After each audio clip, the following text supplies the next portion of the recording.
two, three, four.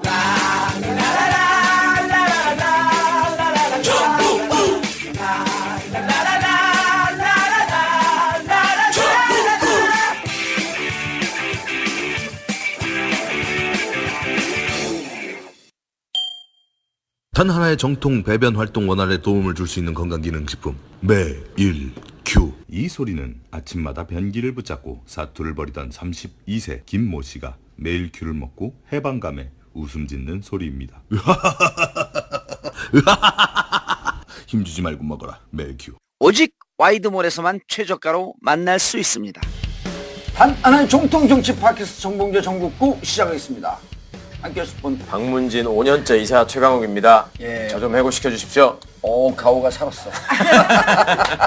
역할 없다고 맨날 댓글로 까이는. 네. 좋은 날에 네. 게임계 여신. 게임 할 때는 뭐 좀 얘기를 해요? 게임할 때요? 예. 그럼요. 경제 방송 할 때는. 그럴 때 제 멘트가 따로 있습니다. 내용 모르고 그냥 멘트만. 내용은 모르고 어떻게 얘기해. 다 이해를 하고요. 자, 오늘은 모처럼 영화 배우를 모셨습니다. 네. 공범자들의 주인공 김민식 PD님. 안녕하세요. 안녕하세요. 단역 배우가 주연 배우 앞에 있으려니까 정말 쑥스러워 죽겠네. 나 거기 보다가 제가 보면 쓱 나오더라고요. 오, 깜짝이야. 저희가 여기 왜 나왔지? 맞아, 여기 주연. 아닙니다. 그리고 여기 단역. 단역, 완전 단역. 행인 1. 자, 그리고 영화에는 안 나왔죠. 안 나왔죠. 예, 배우 조정. 양치 대첩의 주인공. 양윤경 기자님. 안녕하십니까. 네, 어서 오세요. 반갑습니다. PD이시죠. 네. 대표작. 뉴논스톱이라는 청춘 시트콤으로 연출 데뷔했고요. 예. 그리고 드라마로 옮겨서는 글로리아하고 내주의 여왕. 내조의 양. 그거는 꽤 히트 쳤죠. 그냥 괜찮았죠. 잘 돼서 네. 다시 이제 드라마 PD 하실 거 아니에요. 돌아가야죠. 저도 예. 한번 좀 주세요. 아유. 몸짱에 얼짱에 박문진 이사로서 막을 거야 내가. 우리 와이드9.net 우리가 이렇게 먹고 삽니다. 예. 그래서 우리가 쇼핑몰을 하거든요. 네. 쇼핑몰에서 물건을 사면 후원이 돼요. 그래서 이제 이 페이스북에다가 내일부터 와이드9.net 와이드 나이트. 예, 쇼핑이 후원이다. 한번 해보세요, 두 분이. 제가 쇼핑이 하면 후원이다. 예. 자, 한번 연습해 보겠습니다. 네. 예? 돈 주세요. 여기서 성향이 파악되거든. 후원이랑 어떻게 나오냐에 어떻게 하는지 따라서. 딱 봐요. 자, 다시 한번 뭐라고요? 쇼핑이 하면 후원이다. 예. 네. 그 원하시는 대로 하면 돼요. 뭐 2번 해도 되고 1번 해도 되고. 네. 자, 쇼핑이 후원이다. 시킨 대로 하잖아. 그러니까. 모범생 출신. 예. 이게 진짜 불빨들 있잖아요. 불면의 좌빨. 그 사람들은 시키면요. 후원이다 하면 후원이다. 후원이다. 꼭 후원이다. 한번 꺾어주기. 지금은 MBC는 사사기 때문에 어. 김장겸은 물러나라 이렇게 하기 때문에 쇼핑이면 후원이다. 알겠습니다. 자, 와이드9.net. 제가 이제 함께 해야 돼요. 쇼핑이면은 제가 먼저 해야 돼요. 하시면 돼요. 자, 와이드9.net. 쇼핑이면 후원이다. 김장겸이 술세한 거예요 정말. 이게 김민식 PD 아니면 그럼요. 전국적으로 김장겸을 누가 알아? 아저씨 고기 팔아야 돼. 아니 저 누구야? 그 우리 정청래 선수가 김장철이래. 누가 김장철이? 이거 편집하기 진짜 힘드시겠다. 아 진짜 왜 편집 안 해요? Excuse me? 편집 안 해요. 다시 하시죠. 처음부터. 이게 네이처 오다 한우 선물 세트입니다. 소를 괴롭히지 않고 예. 자연스럽게 형성된 마블링을 가지고 하기 때문에 뿔도 자르지 않고 거세도 하지 않은 채. 기름이 많을 수 1등급으로 치는 건 미국과 한국의 축산 공장이 만들어낸 환상일 뿐입니다. 그래서 네이처 오다는 자랑선 3등급 한우를 판매합니다. 근데 진짜 맛있어요. 충남 아산 일대에서 키웁니다 이게. 근데 충남 아산의 시장은 복귀항 시장이고요. 제 후배입니다. 역시 전국구답게 다 뿌개고 계시는. 전국 쫙. 역시.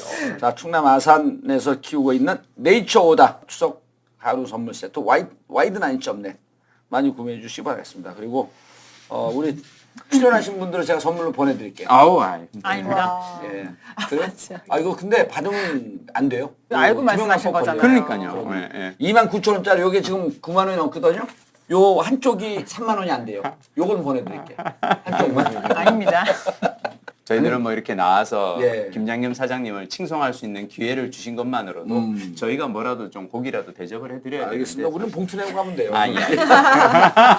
실수해도 관계없으면 편하실 대로. 오기를 잡냐 방송을 하는데 이런 것도 편집을 안 해요. 한대니까.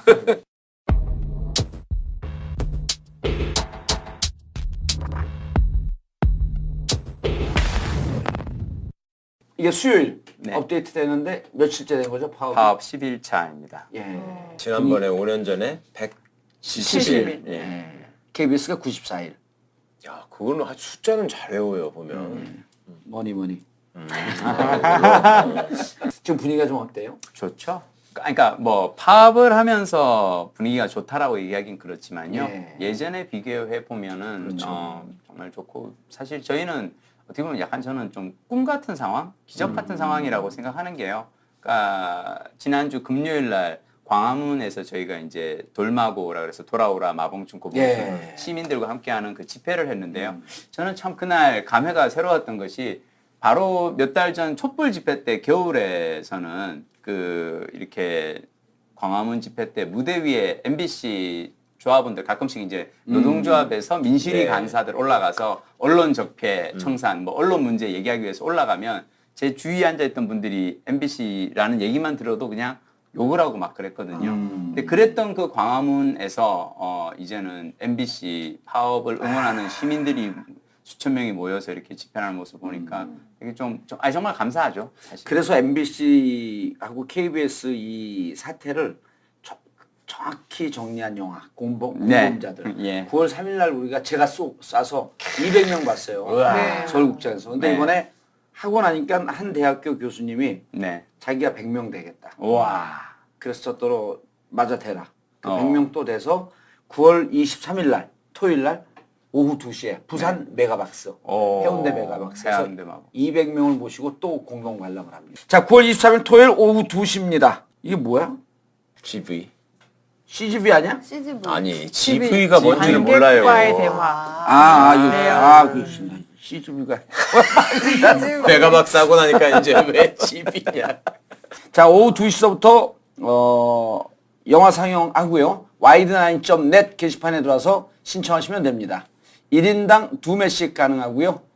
여러분들께서 반드시 영화를 보시고 그리고 주위에서 잘 모르는 분들 한 분을 같이 모시고 와서 이 영화를 보시면 오늘 우리가 말씀을 나누는 KBS, MBC, KBS 방송 상황에 대해서 좀 정확히 하실 수 있습니다. 당대 명감독 최승호 감독과 당대 명배우 김민식 PD가 출연하죠. 왜 출연 안 하셨어요? 전 뒤에 어딘가 있을 거예요. 거기 많은 사람들 중에 어딘가 있을 거예요. 양치대첩 얘기해 주세요. 근데 사실은 어디서부터 우리, 알고 싶으신가요? 양 기자님은 예. 진짜 아까 말씀하신 아직 소개 안 했어요, 근데. 예. 김민식 기자님까지만 했고. 네. 했어요. PD님 했어요. 안 했어요? 예. 양윤경 기자님 했나? 정말. 예. 예. 예. 이런 걸 데리고 내가 방송을 한다 정말. 했어요, 아까? 아, 맞아. 뭐라고 소개한 것 같아요. 우리 예. 양윤경 기자님 사실은 이제 배후 세력이신데요. 그러니까 지난번에 이제 전국구에서도 예. 와서 이제 막 그 방송 청탁하고 네. 아이템 청탁을 하고 막 그랬지 않습니까? 제가 이제 사실은 이 김장겸은 물러나라가 퍼지게 된 어떤 첫 번째는 이 팝아이스 출연이었거든요. 하고 나서 페이스북 라이브 하고 나서 그다음에 이제 팝아이스에 나갔던 게 사실은 이제 그런데 그때 이렇게 팝아이스 출연하러 팝아이스에서 연락이 와가지고 그때만 하더라도 사실은 MBC 그러니까 파업 훨씬 전이었고 파업 얘기도 나오지도 않던 상황이었고 아무런 그게 없는데 갑자기 연락이 와서 뭐 저야 뭐 사장님에 대한 칭송을 할 수 있는 자리라면 가겠습니다 하고 갔더니 계신 거예요. 네. 그러더니 오. 양 기자님 그런 거예요. 선배 저기 실은 내가 몇 주째 계속 와서 선배 팝아이스에 이렇게 출연된다고. 그러니까 MBC 문제를 그거 얘기를 해야 남겨놓고 된다라고 거기에 와서 작업을 하고 있는 거야. 배우 사람 맞네? 배우세요. 내가 근데 이 얘기를 하는 이유는 뭐냐면 그렇게 하고 제가 이제 출연했잖아요. 그러고 나서 이제 몇 주 지나고 나서 이제 이 배현진과의 양치 대첩이 화제가 되고 나서 다시 파파이스에서 이 양윤경 기자를 또 섭외를 한 거예요. 근데 양윤경 기자가 저한테 전화를 해가지고 선배 저기 파파이스에서 연락 왔는데 난 이거는 못할 것 같아요. 하나 나가서 무슨 얘기를 해야 돼? 그래서 장난해 지금. 아니, 나는 저기 내보내가지고 남 이렇게 절벽에 서 있는 거 바로 확 밀어가지고 해놓고는 정작 본인은 못하겠어요. 그래가지고 배우세라고 배우에 있는 거잖아요. 그 지금이랑 분위기가 몇 달 전만 해도 그쵸. 정말 많이 달랐어요. 지금 그때 촛불 때 오지 않았나 우리?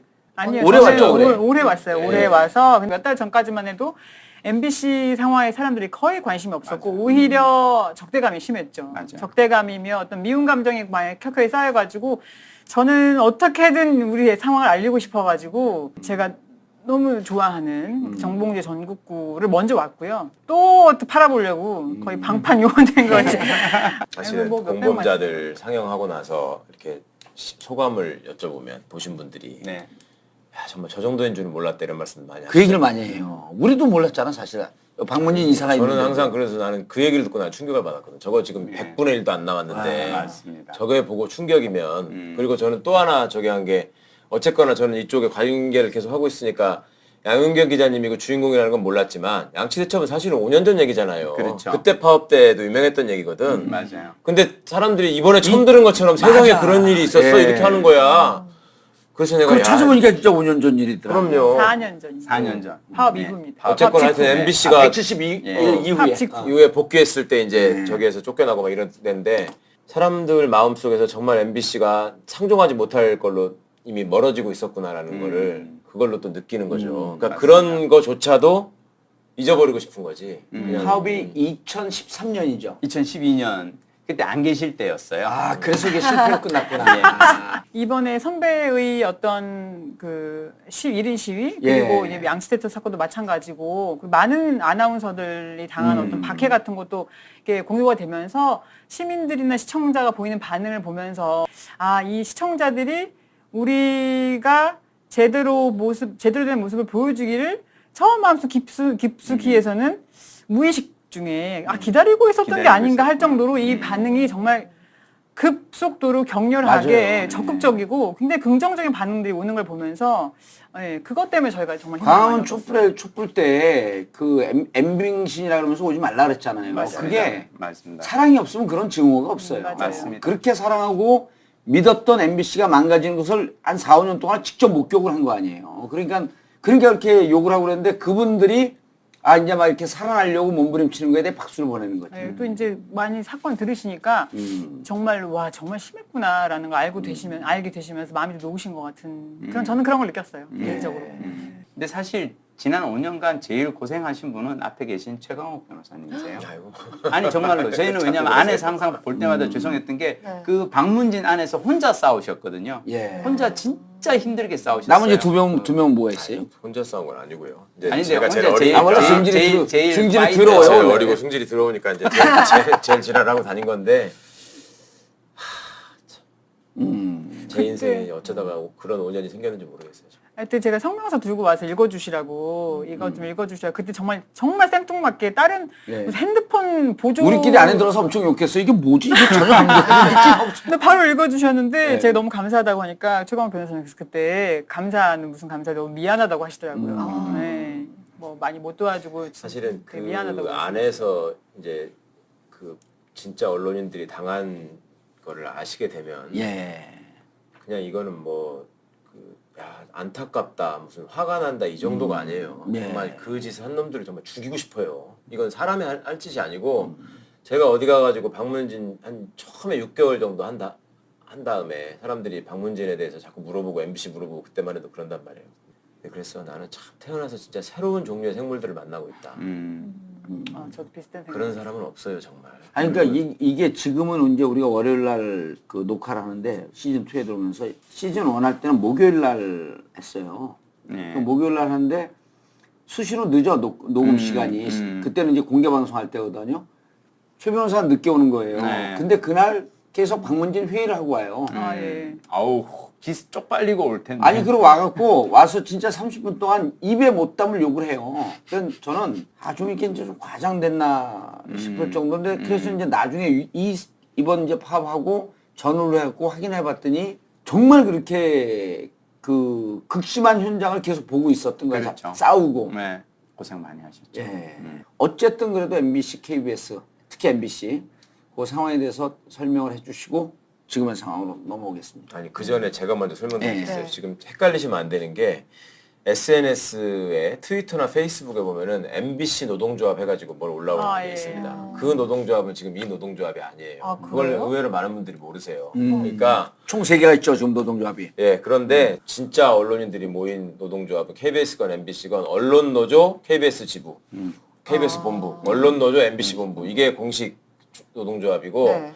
MBC 노동조합이라고 하는 거는 세 번째 생긴 김세희 뭐라고 기자, 하기도 기자. 그렇고 예. 김세희 기자로 대표되는 소위 요새 이제 그 세의 세의 그 양반이 그거 한 사람 아니에요? 비가 오니까 오늘 촛불이 못 살 것 같습니다. 최대현 최대현. 아나운서 둘 다 같은 그 노조 네, 위원장. 위원장이에요. 그리고 하나님이 우리를 돕는 것 같습니다. 네, 그걸 맞습니다. 예. 공범자들에서 그거예요? 예, 발언하죠. 영화에서 그 그게 누구예요? 인상적인 대사. 그게 최대현. 최대현 아나운서. 최대현. 우리가 이름을 기억해 놓으면 이게 오랫동안 만나게 돼요. 그래서 이제 우리가 일반적으로 얘기하기는 KBS는 새노조라고 네, 얘기하는 맞습니다. 게 언론노조 KBS 지부가 되는 거고 예. MBC는 언론노조 MBC 본부인데 이게 이제 원래부터 있었던 MBC 노동조합이고 그냥 MBC 노동조합이라고 써 있는 거는 가짜다 그거는 짝퉁이다 이거를 좀 꼭 기억해 주십시오. 그걸 너무 모르세요. 그래가지고 다 몰라요. 진짜 자꾸 얘기해야 돼. 그래가지고 시간날 때마다. MBC 노동조합이라고 해서 뭘 올라가면 막 리트윗이 5천 개씩 되고 그런다니까. 아, 우리 그 노조인 줄 이게 알고? MBC인 줄 알고. 오. 어용노조죠, 어용노조 하셨어. 170일간 이제 파업을 했던 거는 이 어떤 위기의식 때문에 나왔던 거예요. 그러니까 이대로 가다가는 김재철 치하의 어떤 그런 장악된 언론 보도로 가고 이대로 가다가는 MBC가 망할 것 같다는 어떤 그런 위기의식에 파업을 했다면 2017년의 파업은 이미 망했으니까 나온 파업입니다. 그러니까 지난 5년간 정말 철저하게 MBC가 망가졌거든요. 그래서 이런 상황에서 더 이상 가는 건 사실 지금 현재로서 어떻게 보면 MBC는 언론이라기보다는 약간 사회적 흉기에 가까운 그런 뉴스들을 만들어내고 있었고요. 그리고 지난 5년간 저희들이 안에서 느끼고 있었던 어떤 자괴감이나 이런 게 많이 컸죠. 그동안 저희가 싸울 어떤 그런 또 동력은 또 없었던 것 중 하나는 뭐냐면 일단 아까 지금 얘기하신 것처럼 이 어용노조가 있고요. 그리고 이 부당 정보로 사실 양윤경 기자도 지금 보도국에 있지 않고요. 그러니까 MBC 내에서 뉴스데스크를 만드는 기자의 90%는 2012년 파업 이후에 들어온 사람들이에요. 아, 현재 만들고 있는? 예. 그러니까 지금 뉴스데스크를 만드는 기자들의 90%가 파업 이후에 들어온 계약직이라든지 뭐 시용 기자라든지 이런 친구들이기 때문에 파업을 한다고 해서 방송으로 전혀 티가 안 나는. 그러니까 원래 파업을 한다라는 것은 파업을 했을 때 뉴스가 뭘 안 이렇게 나가고. 분량이 그렇죠. 적고 뭐 이 주도할 수 있는 사람들을 아예 PD 기자들을 다 그냥 바깥으로 내쫓아놔서 파업 자체를 할 수 없는 또 상황도 있었고요. 그래서 저희들은 상당히 그동안 힘들었었는데 더 이상 기회를 놓쳐서는 안 될 것 같다라는 아, 생각이. 근데 궁금한 게 네. 2008년도에 이제 MB 정권이 시작이 됐고 네. 그 4년 동안 네. 그때는 문제가 없었어요? 있었죠. 네, 조금씩 망가져 갔었죠.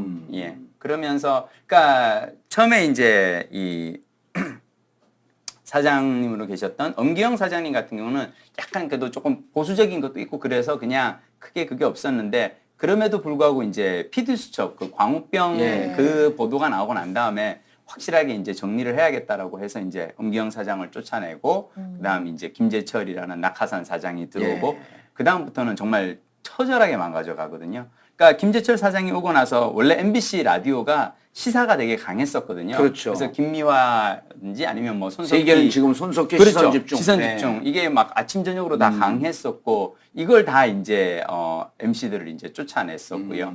그걸 철저하게 이제 괴롭혀서 그게 이제 MB 정부 시절 4, 5년 동안 했던 거 아니에요? 그렇죠. 그래서 그걸 이제 견디다 못해서 2012년에 저희가 이제 파업에 이제 그때는 완전히 망가진 시점은 아닌가요, 그러면은?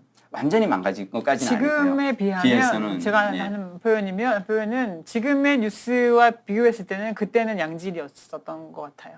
이렇게 생각하실 수도 있어요. 90%가 다른 인력들이 왔지만 뉴스를 만들어서 보도를 하면 같은 역할을 하면 왜 그 사람들이 하면 안 되고 너희들이 해야 되느냐라고 생각하실 수 있어요. 그 90% 채용 절차는 일반 기자 채용 절차랑은 좀 달랐어요. 그리고 일단은 그 당시 경영진의 목적은 뉴스 보도나 시사 프로그램의 보도가 집권층의 이념에 부합하는 그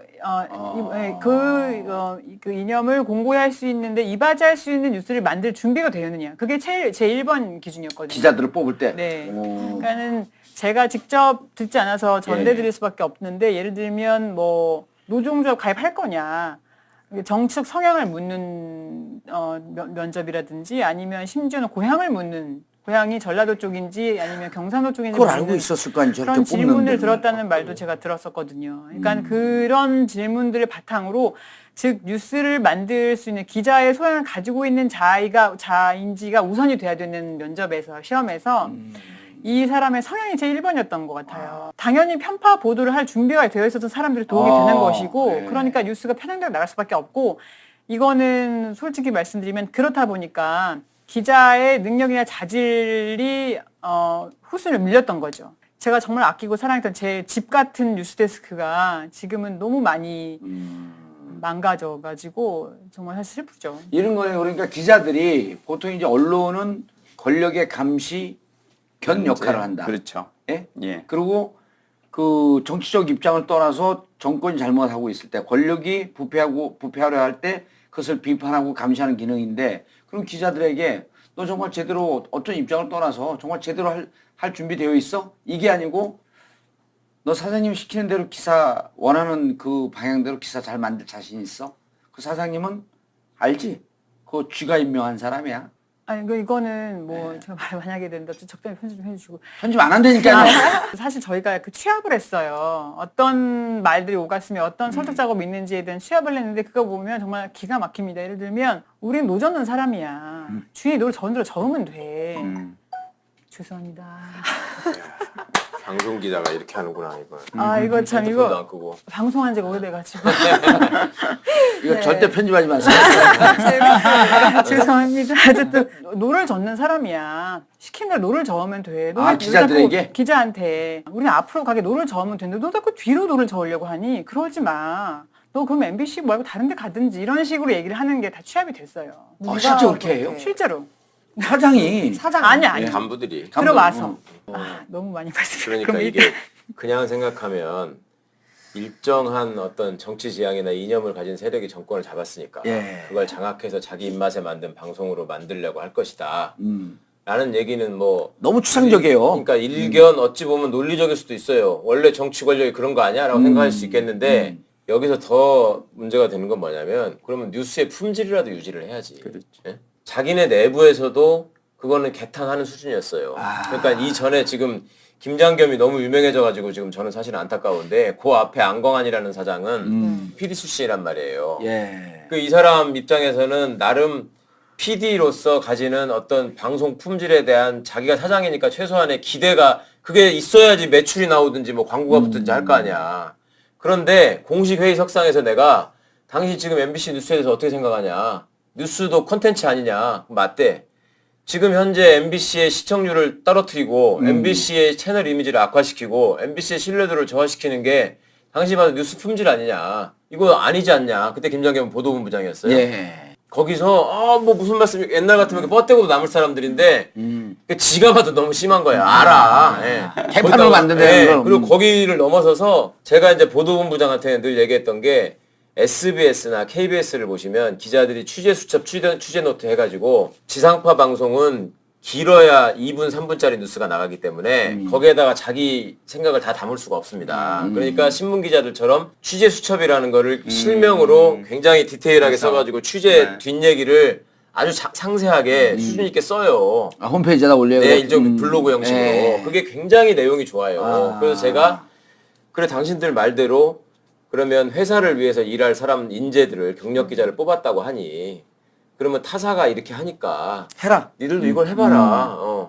이거 해서 어느 정도의 수준이 인정받으면 떠나간 시청자들이 돌아올 거 아니냐. 그리고 너네들 말대로 애국진영에서 가장 공정하다고 평가받는 방송 같으면 애국진영을 확산시키는 데도 필요하니 그걸 해봐라. 하겠다고 했어요. 6개월, 7개월, 1년이 지나도록 한 개도 못 써.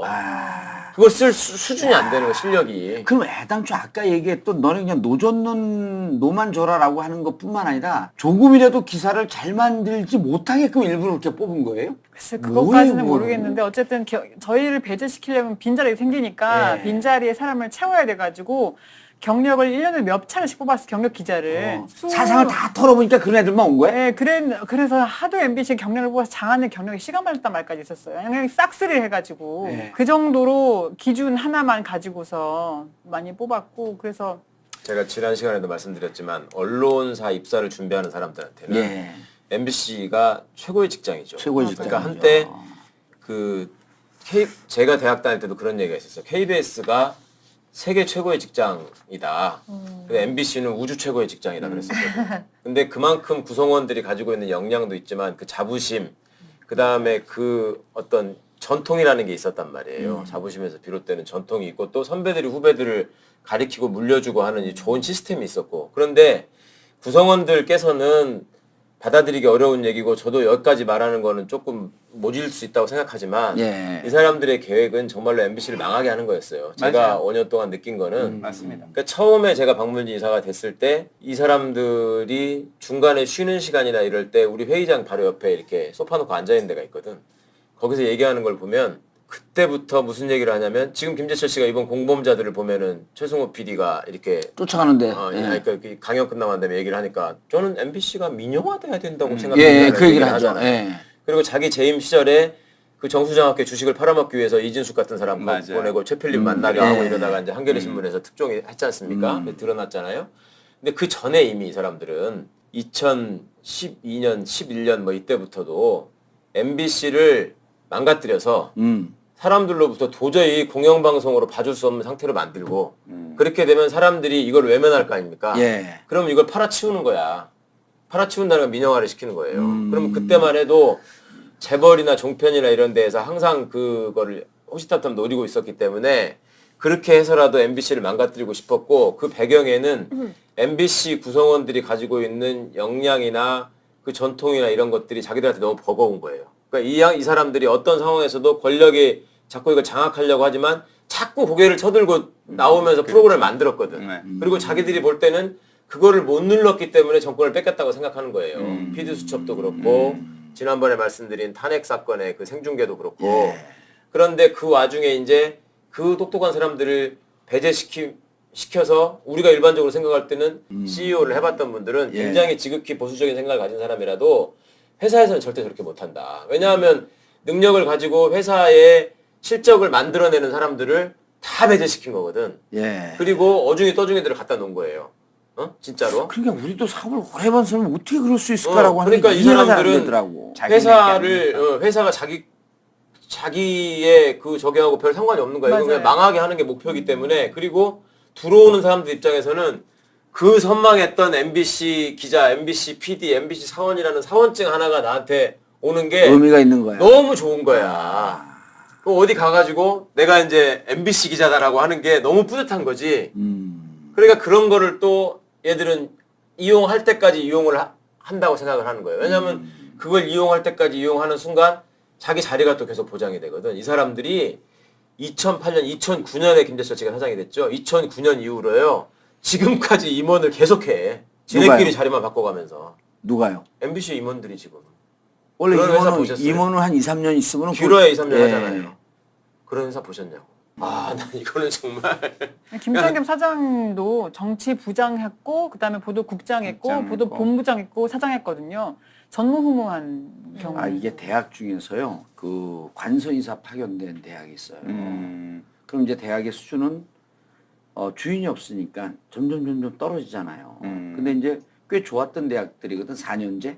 그런데 그 대학은 학생들이 오고 싶어 하는데 점점 수준은 떨어져요. 근데 한 대학이 그 학내 그 보유금이 유보금이 한 2천억쯤 되는 학교가 그거를 빼먹기 시작하는데 한 7, 8년 되니까 2천억이 하나도 없어지고 맞아요. 가봤더니 그 특정 학교 이제 그 이름은 얘기할 수 없는데 노조는 노조대로 망가져 있는 거예요. 그 센 노조였었거든요. 노조가 왜 망가졌냐면 노조에 있던 노조 활동을 하고 있던 직원들 평균 급여가 약 한 5천만 원이면 7, 8년 지나면서 평균 급여가 7, 8천원 다 올라가 있어요. 이 떡고물에 노조가 이 투쟁 정신을 잃어버린 거예요. 그리고 학교 교직원 교수들도 점점 급여가 올라가서 이 부패 공생 구조가 돼버린 거야. 학교는 완전히 망가지고 있거든. 학내 유보금 하나도 없고 신입생들은 멋도모로 계속 그 대학을 들어갔고 그 돈을 넣고 나중에 한 2, 3년 있다 이거 학교 제대로 만들어갖고 만들어야 되겠다 그래서 학내에서 학내 민주화를 하려고 보니까 너무 골마 있는 거야. 이게 한 7, 8년, 10년 지나잖아요. 속수무책이야. MBC가 그런 길로 가는 길목에 딱 있었던 거예요. 지금 뭐 들어가고 새 노조 만든 사람들 그 사람들 급여 조금씩 올려주잖아요. 그리고 투쟁 정신, 투쟁을 애당초 안 했을 사람들이지만 계속 망가지면서 이제 나중에는 야 그냥 뭐 우리가 직장 생활 좀 하고 급여 좀 많이 받고 그러면 되지. 이러면서 회사는 완전히 망가진 그 구조로 가기 일보 직전이었던 거지. 그 텔레비전을 우리 어릴 때 바보 상자라고 하면서 부모들이 못 보게 하고 뭐 이러던 시절이 있었잖아요. 네. 예. 그 보면은 예를 들어 우리 한성교 씨 같은 사람. 아유. 그러니까 그 어떤 아침 방송이나 이런 데서 굉장히 좋은 이미지로 예. 이렇게 포장을 한 다음에 그런 이미지를 내세워가지고 출마하면 또 쉽게 되지 않습니까? 네. 옛날에 SBS 유정현 아나운서 같은 사람도 예. 있고. 그러니까 이제 그런 것들이 있다 보니 우리가 이 방송국 구성원들이 실제로 이분들이 어떤 생각을 하고 어떻게 살아가고 있었는가 하는 점에 대해서는 사실은 잘 몰랐어요. 네. 그리고 저도 들어가서 보고서 깜짝 놀랐던 거야. 이 언론사 구성원이라고 하는 사람은 제가 그냥 개인적으로 생각할 때는 기자다, PD다 그러면은 기자들 같은 경우는 항상 무용단처럼 얘기하는 게 자기 기사를 가지고 무리하게 데스킹을 하면 거기서 선배 부장이건 국장이건 그냥 뒤집어 덤벼들고 네. 의자 집어 던지고 막 이러는 거잖아. 그럼 기사 취재하기 위해서 그냥 몇 날 며칠 뻗치게 한 막 예, 이런 예. 이게 이 전투력. 그리고 PD라고 하는 것은 막 목숨 걸고 돌아다니면서 우리 한학수 같이 막 온갖 이상한 열대충 뜯겨가면서 막 이렇게 하면서 그거 하려고 어떻게든지 해보려고 막 이러는 사람들인데 네. 그런 사람들한테 늘 얘기하는 게 그랬다는 거 아니에요. 너네들 없어도 다 할 수 있어. 하고자 하는 사람이 너무 많아. 그렇지. MBC 자리는 다 원하는 거야. 이렇게 하면서 길을 빼놓고 네. 내부적으로도 권재홍이라는 사람이 MBC 뉴스데스크 앵커를 오래 했지 않습니까? 이 사람이 보도본부장을 했단 말이에요. 예. 그때 뉴스 프로그램이 왜 품질이 왜 개판이냐 이렇게 이제 보고석상에서 얘기를 하면 김장겸이 정치부장일 때는 예. 원래 뉴스의 저는 앵커기 때문에 그냥 마지막에 정리만 하고 이 기사나 이런 것들 원래 부장선에서 원래 다 정해지는 겁니다라고 얘기를 해. 김장겸이가 보도국장이 되니까 그때도 보도본부장이 권재영이었거든. 예. 회의에 와가지고 왜 뉴스가 왜 이러냐 그랬더니 사실 보도국장이 이거는 다 하는 겁니다.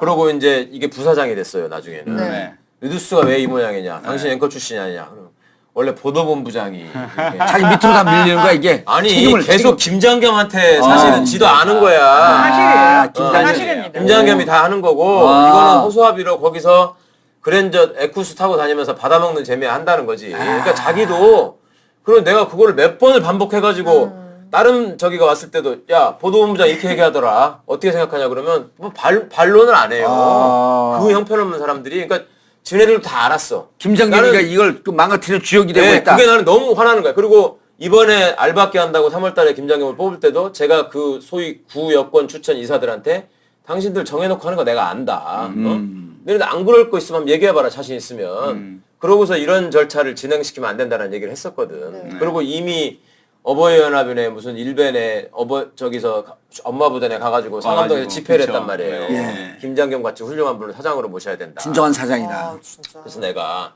너네들 맨날 뭐 언론노조 MBC 지부기 때문에 언론노조는 민노총 소속이고 민노총은 통진당하고 옛날에 연대했었고 그러니까 이거는 노조가 정치적이라서 공정방송이 안 된다라고 주장하는 사람들이 만약에 민주노총이 가가지고 MBC 앞에서 집회를 하면서 이번에 사장으로 손석희를 뽑아라라고 거기서 얘기를 했으면 여기서 박문지 석상에서 아마 걔 난리를 쳤을 거다. 그런데 왜 저기서 가가지고 하는 거는 왜 김장겸을 사장이라고 얘기하는 거에 대해서 아무도 얘기를 하지 않고 그거는 왜 그렇게 해서 또 뽑느냐. 거기에 대해서 어떤 궤변이라도 이 사람들이 서슴지 않고 하는 사람들이거든요. 그거는 또 얘기를 안 해. 그냥 흘려. 그러니까 자기들이 보기에도 이거는 너무나 지나친 선을 넘고 있었던 거예요. 아 김장겸 사장을 몰아가는 게. 예. 그러니까 난 더 나쁘다고 생각하는 거지.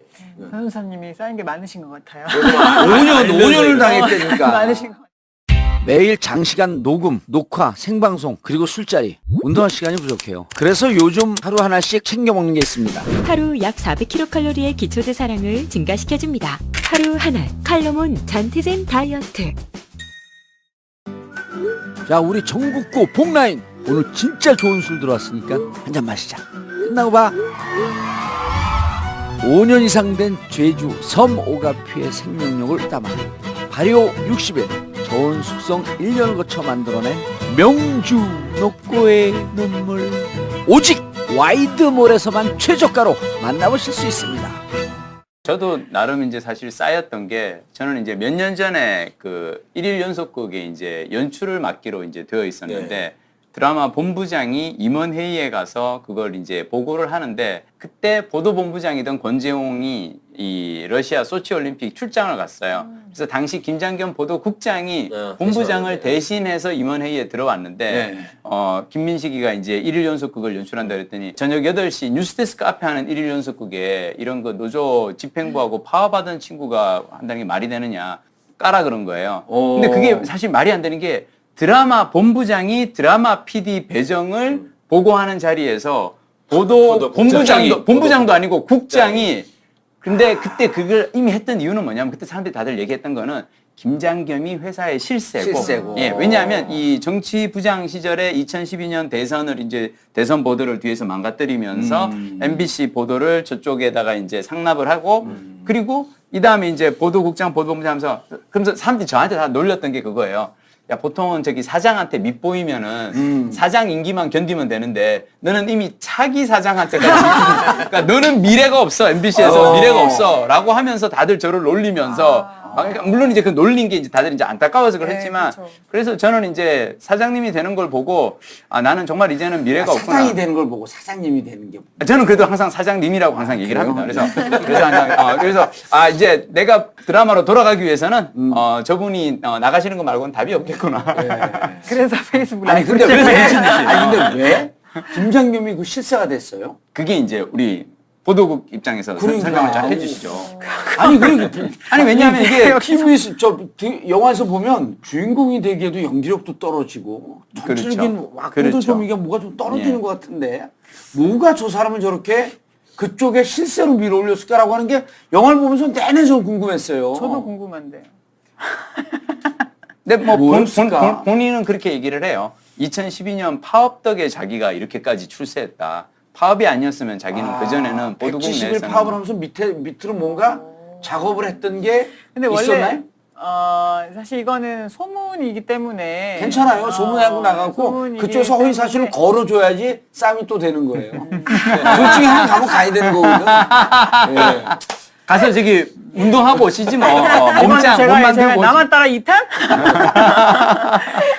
어쨌든 그 김장겸 사장께서는 예. 학업엔 별 뜻이 없으셨다고 일찍이. 네, 일찍이 세상의 이치를 빨리 깨달으셔서 네트워킹만이 살 길이다. 학업엔 별로 뜻이 없으셨다고 제가 들었어요. 제가 이미 입사했을 때. 제가 입사했을 때 몇 년도에 입사하신 거죠? 저는 2002년, 2003년부터 일하기 시작했어요. 기자를 했을 거 아니에요, 그 네, 김장겸. 그럼요. 제가 입사해가지고 한 3년 차였던가 그때 런던에서 특파원하고 계셨는데 그때부터 이미 그분은 학업의 뜻이 없다.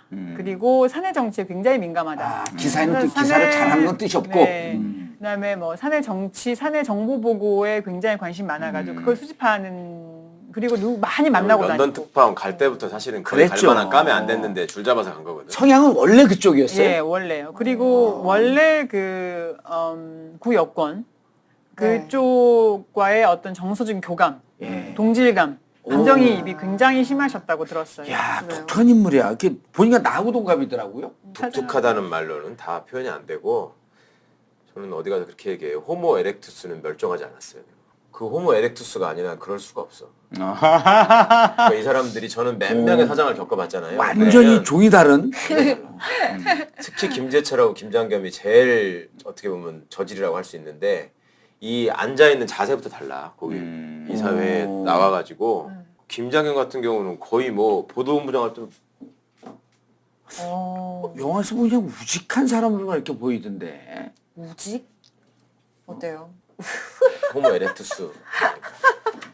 아니 근데 김장겸 사장이 이제 체포영장 발부되고 나서 자유한국당이 이제 보이콧 들어갔잖아요. 예. 그거에 대해서는 어떻게 좀 어땠어요? 내부 분위기에 좀 영향을 많이 미쳤는지. 내부 분위기에는 사실 별 영향을 뭐 그냥 예상은 우스갯소리죠. 봐요. 예상은 봐요. 그쪽하고 한 통속이다라고 하는 거 다 알고 그럼요. 있었던 게다가 뭐 그 김성수 의원도 인터뷰했지만 예. 김장겸 의원 본인이 자한당, 자유한국당과 자기는 한 몸이고 운명을 같이 하고 하며 자기를 보호해야 된다. 안 그러면 자유한국당 위험하다는 취지의 말을 하고 다녔다고. 지가 보수의 최후의 보루라고 했다며. 자기가 무너지면 자유한국당이 무너진다. 무너진다. MBC가 유일한 공정방송인 거예요. 자유한국당과 김장겸 근데 입장에서는 박진범이 그렇게 믿어요 진짜? 아 김장겸이. 오바마를 놓고서 오바마가 당선되니까 그것은 미국 대통령이니까 꼭지수를 다른 날보다 훨씬 많이 그렇죠. 그 해야 될 전체 수밖에 없는데. 뉴스가 그쪽으로 그렇죠. 나가죠. 네, 일단 그때 국제부장이었는데 오바마 당선되자 노무현 같은 놈 아니냐.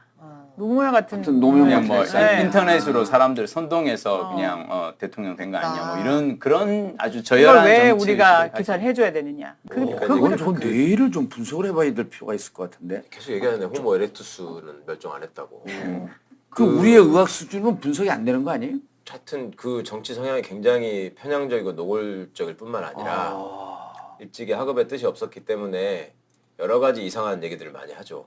그러니까 제가 잊어버리기 전에 드라마 PD님이 오셨으니까 해드리려고 그러는 개와 늑대의 시간이라는 드라마 있었잖아요. MBC가 히트쳤다. 제가 하도 그 방문진에만 가면은 억지를 쓰고 이상한 얘기들을 하고 말도 안 되는 소리를 하고 백종문 그 임원이라는 사람이 그 희정 잡배 같은 사람들 만나가지고 최승호하고 박성재는 증거도 없이 해결시켰다는 얘기가 다 공개가 되는데도 아니 뭐 술 먹고 헛소리한 걸 가지고 뭘 그러냐라는 식으로 나오는 사람들이잖아요. 근데 하도 정말 속이 상해서 개와 늑대의 시간이라는 게 원래 그 문학적인 표현 아닙니까? 그렇죠. 그 프랑스 문학에 예. 나오는 얘기잖아요. 그러니까 이게 어스름이 돼가지고 개인지 늑대인지 분간이 안 가는 시간, 뭐 우리 편인지 아닌지 네, 혼돈의 시간 이런 걸 얘기하는 거거든. 그 제가 문득 그게 떠올라가지고 제가 나 방문진에 가서 정말 지겹도록 싫은 개와 짐승의 시간을 견디고 있다. 뭐 이런 식의 글을 썼어요. 예. 내 나름대로는 굉장히 내가 아주 수준 높게 쓴 거야. 개와 늑대의 시간도 떠올리고 그 의미도 생각하고 늑대를 짐승으로 바꿔가지고 방문진과 MBC의 차별화도 생각하고 네. 그 다음 회의를 갔더니 우리 저기 이사 중에 변호사가 한 사람 더 있습니다. 저 말고 이 친구가 회의 시작하기 전에 꼭 할 말이 있대. 적어왔어. 최강욱 이사가 페이스북에다가 우리 방문진의 회의를 개와 짐승의 시간이라고 표현했다. 이거는 우리를 겸하한 것이고 막 이렇게 얘기를 하는 거야. 그러니까 이번에 사퇴한 유희선 교수라는 사람과 또 다른 한 지금 9년째 8년째 이사를 하고 있는 우리 김광동 이사나 고 일군 선수는 이인철 이사고 둘이서 막 화를 내더니 어떻게 동료 이사를 개와 짐승이라는 그런 표현으로 매도를 하고 이거는 진상을 밝혀야 된다니 막 그러는 거예요. 그래서 나한테 그걸 해명을 하래. 어떻게 그럴 수 있냐고. 그래서 내가 하도 어이가 없어가지고 그래서 뭔가 지금 착각하고 있는 것 같은데 그 문학적인 표현이다. 그랬더니 지들끼리 서로 얼굴 보면서 이제 막 웃어. 그러더니 야 할 말 없으니까 문학적 표현이래. 막 그러더니 이거 진짜 코미디라니까. 그러면서 아이고 우리도 그러면 문학적 표현입니다. 이러면서 그러고 있는 거예요. 그래서 내가 아니 진짜로 모르냐? 그랬더니 문학적 표현입니다. 막 이러고 있어. 그래서 내가 아니 이것들이 정말 그래서 개와 늑대의 시간이라는 MBC 드라마 있었던 거 아냐 모르냐 그러니까 몰라 막 이러는 거야. 그래서 야 박무진 이사가 그걸 몰랐다는 게 자랑이 아니다. 그러고서 내가 너희들 몰라서 그러는 걸로 내가 지금 받아들일 테니까 가서 한번 검색이라도 해보고 다음에 다시 얘기하자 그랬더니 다음 시간에 또 와가지고 또 개와 짐승의 시간을 얘기한 거에 대해서 사과하지 않으면 어쩌고 하는 거야. 그래서 내가 아니 바보 아니면 개와 짐승의 시간이라고 했으면 그러면 누가 개고 누가 짐승이라는 거냐? 당신들은 지금 너네 편 우리 편인데 너네 편을 내가 개와 짐승의 시간이라고 했다는 건데 그럼 개는 누구고 짐승은 누군지부터 먼저 얘기를 해야지 말이 될 거 아니냐? 얘기해봐라. 너네가 생각할 때는 누가 개고 누가 짐승이냐? 그거 할 말이 또 없잖아. 그러니까 둘 중에 한쪽은 개고 둘 중에 한쪽은 짐승인데. 그러니까 그게 또 할 말 없지. 그래도 어떻게 짐승이라는 표현을 쓰냐니 어쩌니. 그래서 진짜로 모르는 것 같은데 개와 늑대의 시간이라는 MBC 히트 드라마가 있었다. 언론학 교수가 그것도 모르냐?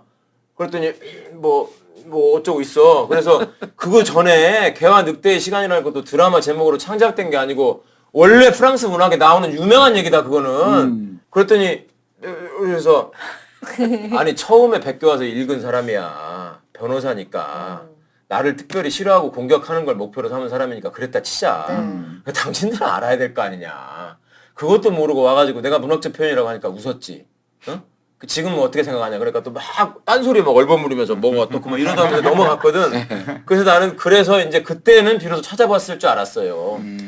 이번에 유희선 이사가 뭐 퇴임의 변을 뭐 파업은 취지는 반대하지만 공영방송이 표류하는 거에 어째서 뭐 사퇴한다는 게 공식적인 멘트였고 TV조선인가 어디하고 인터뷰를 하면서 무슨 물병이 날아다니고 뭐 막말이 욕설이 어떻고 뭐 개와 짐승이라고 표현하고 이런 얘기를 또 하더라고. 박문진 인사에 이거는 대해서. 끝까지 개과천선이 안 되는 지금도 모르는 것 같아. 그러고 계시는군요. 그 안에서. 그래서 저는 그래도 이렇게 고공플레이가 좀 있을 줄 알았는데. 그러고 정말로 계시는 힘드시겠어요. 그러니까 그거를 내가 개와 늑대의 시간은 그건 MBC니까 그건 늑대고 나는 짐승이라 한 거다. 이렇게 내가 설명을 해야 되겠습니까?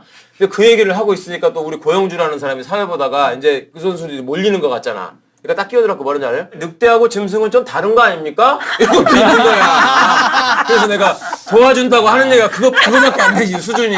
아, 야, 내가 정말로 대단하네. 아니 근데 이게 5년 동안 고통을 겪은 건 여기가 아니라 여기네.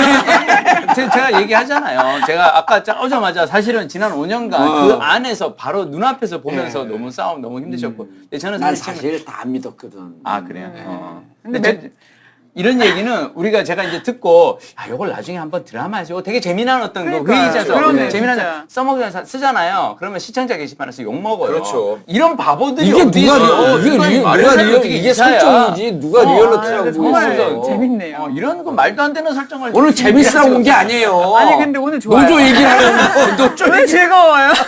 아니 근데 이게 사실은 이런 얘기를 들으면서 제가 참 웃기느가 참 그런 게 뭐냐면 제가 이제 요즘 그 공범자들 예. 관객과의 대화를 하다 보면 MBC 파업 중인 이 아나운서들이 진행을 봅니다. 근데 얼마 전에 이제 그 제가 분당 메가박스에서 했던 그 관객과의 대화는 이제 입사 동기인 신동진 아나운서가 이제 사회를 봤어요. 제가 이제 신동진 아나운서하고 또 입사 초기서부터 되게 친했거든요.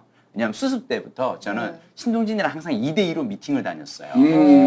제가 이제 웃잖아 지금. 신동진이랑 왜냐하면 신동진의 비주얼을 아는 사람들은 그래서 사람들이 다들 그래 저보고 너 미친 거 아니야? 왜 신동진이랑 2대2로 미팅을 다녀? 막 그러면서 제가 얘기를 해요. 야 기본적으로 일단 우리 쪽에 MBC 남자 신인 아나운서가 한 명 있어라고 하면 저쪽이 조금 더 좋아진다. 근데 신동진 아나운서가 이제 관객과의 대화를 이제 진행을 보는데 관객과의 대화면 사실은 관객들에게 질문을 받고 이걸 하는 게 이 아나운서로서 일이잖아요. 마이크를 안 놔. 자기가 계속 얘기를 해. 마이크 잡은 게 하도 오래돼갖고 빠른 거야. 그러니까. 자기가 5년 만에 마이크를 잡아서 자기가 이 진행을 5년 만에 해본다는 거예요. 그동안 계속 이제 막 스케이트장 관리, 주조정실. 그래서 내가 진짜 너무 마음에. 근데 신동진 아나운서 얘기하면 자기가 사실은 오늘도 이 관객대화에 와서 눈치 없이 지금 마이크를 독점하고 있는데 자기가 실은 눈치가 없어서 한번 겪은 일이 있다. 그럼 뭐냐 그랬더니 그 아나운서국에서 체육대회를 했대요. 이렇게 단합대회를 하면서 체육대회를 하는데 피구를 하는데 그 김철진 본부장이랑 한 팀이었는데 인물이지.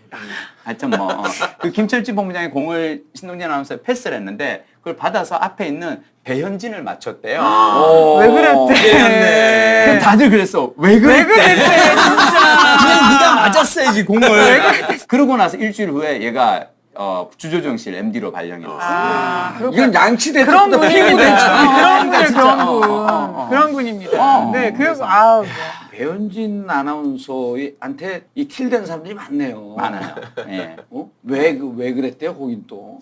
아니, 그러니까 그쪽 그냥 게임 중에 별 생각 없이 배현진 아나운서가 그쪽에서 어떤 존재이길래 특식만 해도 사망이잖아. 요건 제가 얘기 드릴 수 있어요. 예. 보통은 저희들이 MBC에서 파업을 해서 보통 이긴 경우가 많았습니다. 예전에는 우리가 사장을 바꾸겠다고 10번 싸워서 8번을 사장을 바꾸었거든요. 그렇죠. 사실 MBC라는 방송이 지난 뭐 한 10년, 20년 동안 되게 그러니까 이명박 이전에 좋았던 거는 그런 어떤 강한 노동조합을 바탕으로 제작 자율성이 보장이 되었기 때문에 그랬던 건데 그게 이제 망가지기 시작한 게 이제 2012년 파업에서 저희가 처절하게 지면서거든요. 근데 2012년 파업에서의 노조가 지게 된 변곡점 중 하나가 뭐냐면 배현진의 복귀였어요. 배현진 아나운서가 예. 노조 파업에 참여했다가 했다가 처음에 같이 하다가 복귀를 하죠. 복귀를 하죠. 그리고 복귀하면서 뉴스데스크 앵커로 다시 복귀하고 그때 복귀하면서 배현진이 게시판에 남겼던 그 주옥 같은 문장. 우리 또 배현진 전문가께서 배현진 전문가 물론 진실과 사실 사이에 뭐 촘촘한 촘촘한 경계 경계라고 사이에서 뭐 했죠. 하다가 이제부터는 국민만 바라보며 시청자만 저는 바라보며 갈 겁니다. 그러니까 저 파업하는 사람들은 국민도 바라보지 않고 시청자도 바라보지 않는 자신들의 네.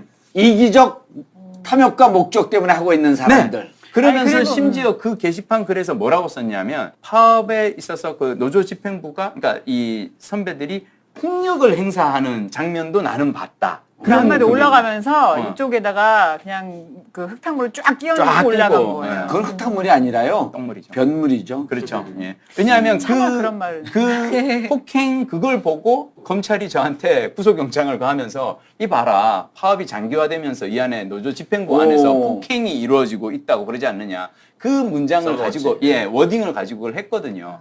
자 근데 이제 그러고 난 다음에 배현진이 이제 복귀를 하고 회사 측으로서는 배현진이 너무 예쁜 거죠. 왜냐하면 사실은 그런 어떤 검찰이 구속영장을 칠 수 있는 어떤 그것도 좋고 그래서 그 다음부터는 되게 잘 그러면서 이제 김재철, 안강한, 그 김장범 사장 체제에 MBC의 꽃이 된 거네. 그렇죠. 최장수 앵커가 됐나요? 아니면 될 예정이라고 했었는데. 근데 최장수 앵커로서 지금 MBC 뉴스데스크의 최저 시청률을 계속 이렇게 오. 기록하고 경신하고 있는. 있죠. 그러니까 최장수에도 전체 시청률 곱하기 최장수 하면 한 1년 정도 한 앵커만도 못한. 그렇죠. 예. 아. 근데 보통은 이렇게 시청률이 떨어지면은 뭐 앵커라도 바꿔서 바꾸죠. 어떻게든 예. 이거를 갖다가 하는데 그냥 예. 대체제가 방송하신 지 두 기본적으로. 분 다 오래됐잖아요. 이제 방송인. 아시잖아요. 시청률을 먹고 아시잖아요.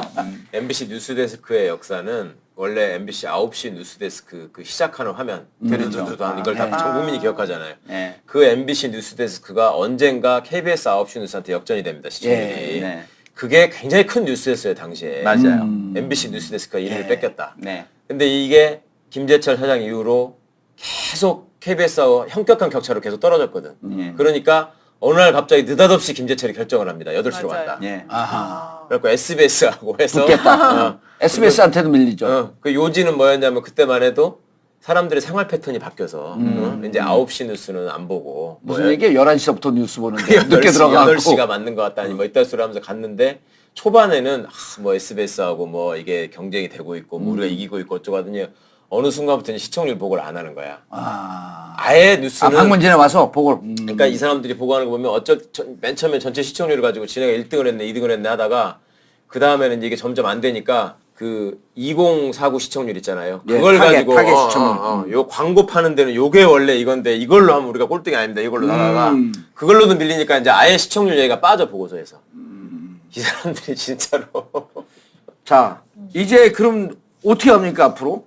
유희선 이사는 그만뒀고. 예. 그러면은, 전 정권의 그 이른바 부역하던 그 이사가 5명이 남았어요? 9명 중에? 어떻게 한 됩니까? 사람은 더 이제 현 정부에서 추천할 수 있고요. 예. 그러면 이제 5대 4로 바뀌는 셈이죠. 6대 3에서. 그런데 현재 지금 그 이사로 재임하고 있는 분 중에 다섯 명 중에. 네, 도저히 공영방송 이사로서 관리감독 책임을 다 하지 못했다라는 객관적인 흔적을 남긴 사람들이 너무 많아요. 예. 그 흔적들은 다 확인이 될 것이고 그 흔적들이 확인되면 방문진에서 해임을 할 수 있나요? 방통위에서 이제 그 임면권을 가지고 있기 때문에 예, 임면권. 예, 그것도 뭐 방통위. 그것도 뭐 해석의 여지가 있다라고 주장할지 모르겠는데 지난번에 정현주 사장을 쫓아내는 과정에서 임명만 할 수 있는 게 아니라 해임까지도 다 할 수 있다라는 걸 대법원 판례를 남겼어요. 그러니까 그렇게 해서 책임을 물을 수 있는 이제 여지가 점점 커지고 있는 것인데요. 예.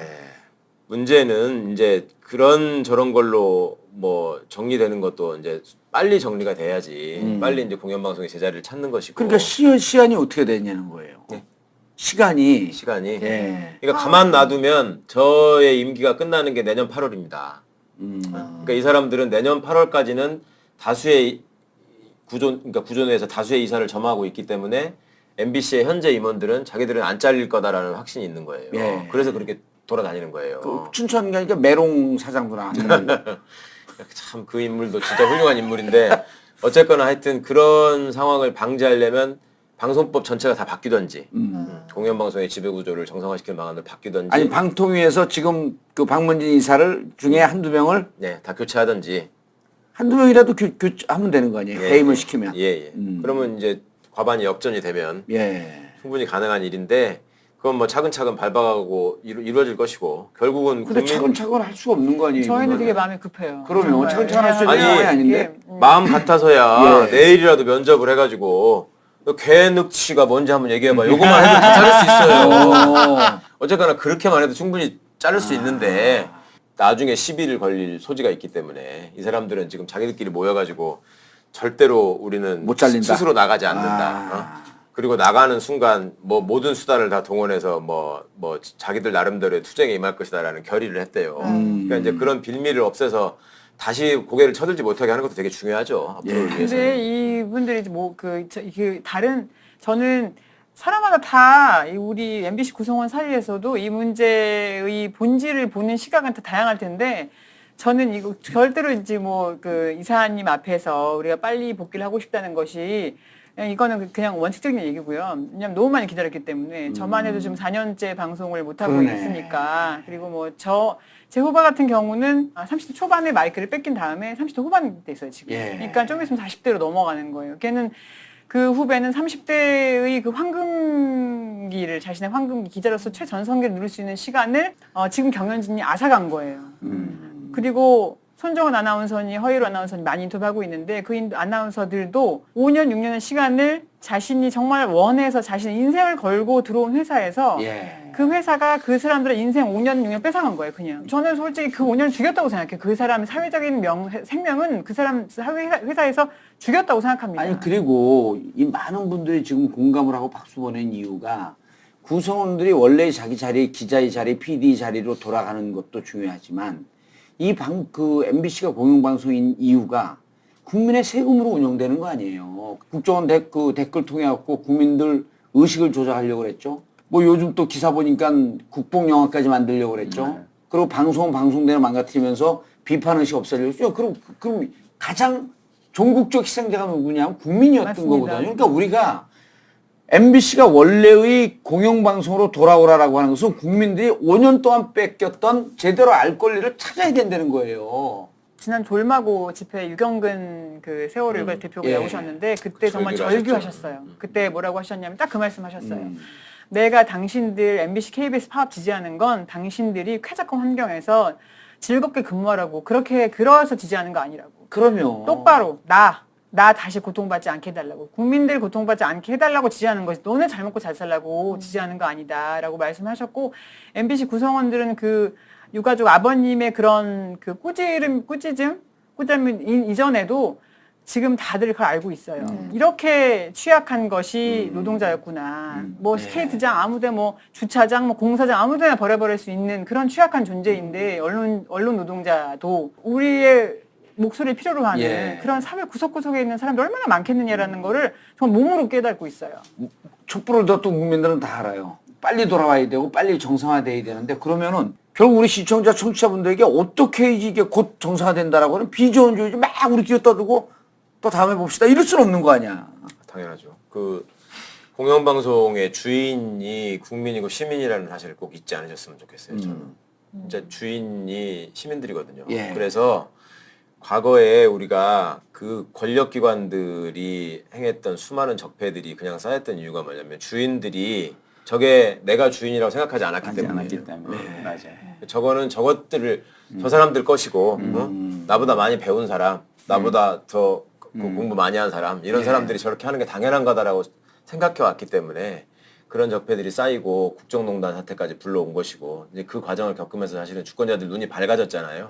그런 외양을 갖추고 거들먹거리던 사람들의 실체가 어떤 것인가 하는 것을 청문회 이후에 너무나 절실하게 봤고 우리 김재철 씨 말 맞다나 고통도 축복이라는 것이 우리 MBC 구성원들 입장에서는 사실은 이제 축복을 그 사람들한테 줘야죠. 그 긴 세월을 버티면서 제가 참 여러 가지로 속상한 얘기지만 뭐 우리 이영마 기자 아픈 것도 너무너무 속상하고 저기 하지만 정말 제가 시민의 입장에 속상했던 거는 어느 날 MBC 구성원이 저한테 그런 얘기를 하더라고. 기자였는데 저는 뭐 그렇게 파업에 열심히 참여한 사람도 아니고 지금 사측과 맞붙어서 그렇게 정면에서 싸울 용기도 없는 사람인데 근데 회사에 출근할 때마다 참 마음이 아파요. 그래서 왜 그러냐? 그 친구는 여전히 취재를 하고 있었어요. 밀려나지도 않고. 왜 그러냐? 그랬더니 회사 주차장에 자꾸 외제차가 늘어난다는 거예요. 응? 그러니까 이 구성원들이 어디 마음 둘 데도 없고 자기가 특별히 어떤 보람을 가질 수 있는 대상도 없고 자기 위안도 어디 얻을 데가 없고 하니까 자꾸 이렇게 물질적인 걸로 자기를 포장하고 소비하는 걸로 위안을 얻는 거 아닌가 싶은 생각이 들어서 너무 슬프다는 거야. 그 말이 정말 많이 진심이라고 느껴지면서 제가 야 이게 우리가 우리 방송을 지금 완전히 잃어버릴지도 모르겠구나 라는 막 그 두려움이 오더라고요. 금요일마다 돌마고 집회를 이제 계속 하실 거잖아요. 그리고 이런 시민들의 성원이 모아졌을 때 이런 절차건 뭐건 이런 것들이 더 신속하게 되는 겁니다. 누차 말씀드리지만 헌법재판관들이 8대 0으로 박근혜를 탄핵을 시킬 만큼 애초부터 그렇게 그렇죠. 민주주의에 민감하고 정의와 인권의식이 뛰어난 사람들이 아니었거든. 그럼요. 촛불이 있었기 때문에 가능했던 거죠. 그럼요. 예. 자, 돌아요 마봉춘, 고봉순. 매주 금요일 날 네. 광화문에서 장소는 그때 그때 달라지니까. 바뀝니다. 예. MBC 앞에서 하기도 하고 KBS 앞에서. 누구는 그 얘기도 하더라고. 더 이상 우리 김민식 선생의 그 반짝이 조끼와 그 노래를 듣고 싶지 않으려거든. 빨리 끝내고 저 양반이 연출을 할 수 있도록 해야 된다. 저기 출연을 하면 안 된다. 노조에서 기대하고 예상하는 것은 10월 중에는 좀 끝냈으면 좋겠다. 저도 10월 중에요. 저희는 뭐 추석 전에라도 끝났으면 좋겠어요. 저도 그 MBC 기자들한테 전화 좀 안 받았으면 좋겠어요. 네. 계속 파악하고 시간이 남으면 돌아가니까 계속 전화가 계속 와요. 전화해서. 누구요? 노라고 얘기했었는데 이상하게 또 그 술사내라고. 그것도 이제 시간도 없는데. 근데 뭐 외제차 늘어난다고 하셨지만 그런 직원들도 있을지 모르겠으나 2012년 파업했던 저희 선배 같은 경우는 그때 파업하면 월급이 안 나오니까요. 예. 6개월 동안 6개월 동안 월급 안 나오니까 그때 이제 외버리고 하니까 그때 진 빚이 지금도 남아 있고 이번에 또 그러겠네요. 파업가 또 추가 대책 받은 분도 계세요. 알겠습니다. 박문진 이사는 박문진 이사대로, 그다음에 방통위에서는 방통위대로 적법한 절차를 밟아가고, 그리고 중요한 건 MBC, KBS 파업하는데 국민들이 정말 촛불 이상으로 관심을 가져야지 이 문제가 조속히 해결한다. 그리고 우리 방송을 우리가 되찾는 것이다. 맞습니다. 예, 그리고 지금 많은 분들이 관심을 갖고 공범자들도 열심히 보고, 마지막으로 각 한 말씀씩 하시고 우리 국민들에게 영상 메시지입니다. 제가 이 페이스북 라이브에서 이제 김장겸은 물러나라 하고 이렇게 처음 외쳤을 때 그것을 많은 분들이 페이스북 상에서 공유를 해주셨는데요. 그 중에 어떤 분이 공유해가면서 자신의 담벼락에 대통령 바뀌었다고 사장 보고 나가라고 하는 이 뻔뻔한 기회주의자의 낯짝을 보라라고 글을 올리셨어요. 그래서 제가 그걸 보고 이분이 혹시 우리가 흔히 아는 그 태극기 부대나 극우적인 어떤 그런 분인가 해서 봤더니 아니더라고요. 이분의 타임라인에 글을 보니 그냥 지극히 상식적인 보통의 상식적인 그때 느꼈어요. 이게 3분짜리 영상으로는 다 설명할 수 없는 이야기들이 있구나. 근데 영화 공범자들을 보시면 1시간 45분 그 영화를 보면은 제가 그렇게 외출 수밖에 없는, 저는 제가 얘기한 건 뭐냐면 이 사실 정봉주의 전국구를 들으시는 분들은 이미 우리 얘기들을 잘 알고 있는 분들 많이 그래요. 근데 여러분 주위에 지극히 상식적인 사람들이 MBC, KBS 파업을 보면서 쟤들은 왜 지난 5년 동안은 잘 먹고 잘 살다가 이제 와서 저래? 라고 하는 분들이 있을 수 있어요. 그래서 저는 그런 분들을 설득하기 위해서는 영화를 좀 더 봐주시면 그래도 좀 더, 그리고 그동안은 사실은 이 공범자들이라는 영화가 상영관도 많지 않고 회차도 불편하고 그래서 못 보셨는데 곧 IPTV에서 이제 나오니까요. IPTV로도 좀 이렇게 봐주셨으면 부탁을 드리고 싶습니다. 알겠습니다. 양윤경 기자님. 아까 우리 여러분들께서 말씀하셨듯이 MBC는 정말 주인이 시청자, 국민 여러분들이세요. 즉, 그리고 우리 김민식 선배, 그리고 TV에서 보는, 그리고 TV에서 보는 프로그램을 만들기 위해 뒤에 존재하는 그 많은 3,000명 가까운 인력이 전부 시청자와 국민 여러분 겁니다. 그러니까 정말 끝까지 저희 포기하지 말아주시고, 그 다음에 관심 끊지 말아주시고, 저희는 촛불로 정말 상상할 수 없었던 결과를 이뤄냈듯이 MBC도 여러분들의 관심이 지속되고 계속 커진다면 그런 결과로 시청자 여러분께 다시 정말 멋진 방송을 돌려드릴 수 있을 거라고 확신하고 있습니다. 믿고 기다려주시기 바랍니다. 감사합니다. 알겠습니다. MBC 김민식 PD님 그리고 양윤경 기자님 같이 했고요. 우리가 MBC, KBS 우리의 방송 우리가 되찾기 위해서 관심 갖고 이 싸움에 함께 돌을 얹혀주시기 바라겠습니다. 정봉재 전국구 마치겠습니다. 감사합니다. 1, 2, 3, 4.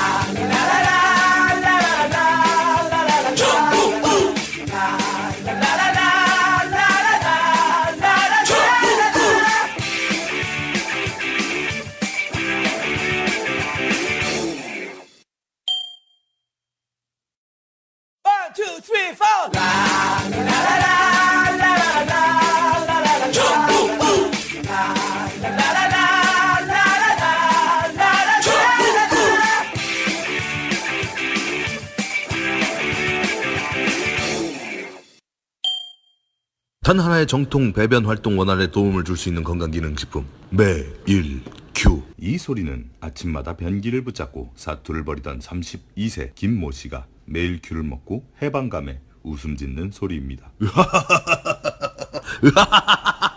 힘주지 말고 먹어라 매일 큐. 오직 와이드몰에서만 최저가로 만날 수 있습니다. 단 하나의 정통 정치 팟캐스트 정봉재 전국구 시작하겠습니다. 함께 하실 분 박문진 5년째 이사 최강욱입니다. 예. 저 좀 해고시켜 주십시오. 가오가 살았어. 역할 없다고 맨날 댓글로 까이는 네. 좋은 날에 네. 게임계 여신. 게임 할 때는 뭐 좀 얘기를 해요? 게임할 때요? 예. 그럼요. 경제방송 할 때는 그럴 때는 제 멘트가 따로 있습니다. 내용 모르고 그냥 멘트만. 내용은 모르고 어떻게 얘기해. 이해를 하고요. 자, 오늘은 모처럼 영화배우를 모셨습니다. 네. 공범자들의 주인공 김민식 PD님. 안녕하세요. 안녕하세요. 단역 배우가 주연 배우 앞에 있으려니까 정말 쑥스러워 죽겠네. 나 거기 보다가 제가 쓱 나오더라고요. 오, 깜짝이야. 저희가 여기 왜 나왔지? 맞아, 여기 주연. 아닙니다. 그리고 여기 단역. 단역, 완전 단역. 행인 1.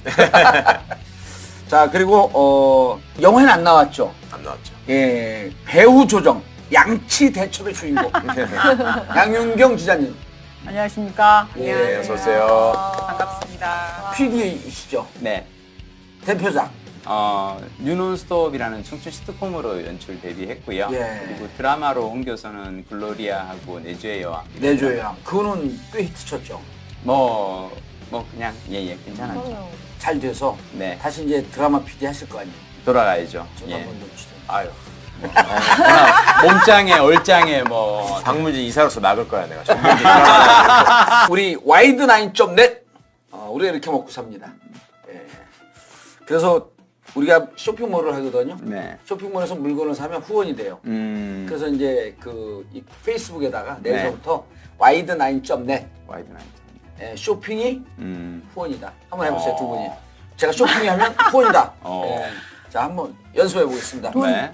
예? 돈 주세요.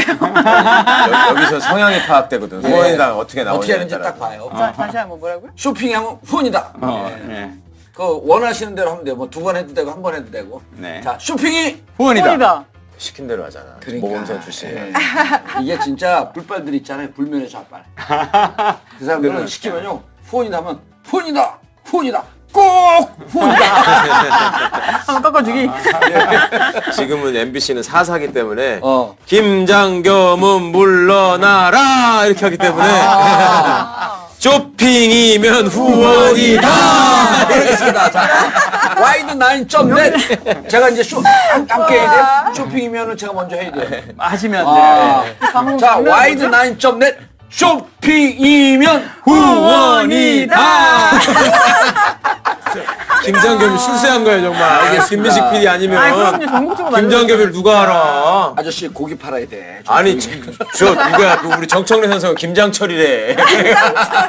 누가 김장철이? 이거 편집하기 진짜 힘드시겠다. 아 진짜 왜 편집 안 해요? Excuse me? 편집 안 해요. 다시 하시죠. 처음부터.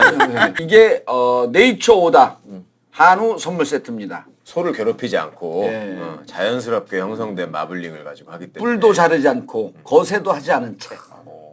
기름이 많을수 1등급으로 치는 건 미국과 한국의 축산 공장이 만들어낸 환상일 뿐입니다. 그래서 네이처 오다는 자랑선 3등급 한우를 판매합니다. 근데 진짜 맛있어요. 충남 아산 일대에서 키웁니다, 이게. 근데 충남 아산의 시장은 복귀항 시장이고요. 제 후배입니다. 역시 전국구답게 다 빼고 계시는군요. 전국 쫙. 역시.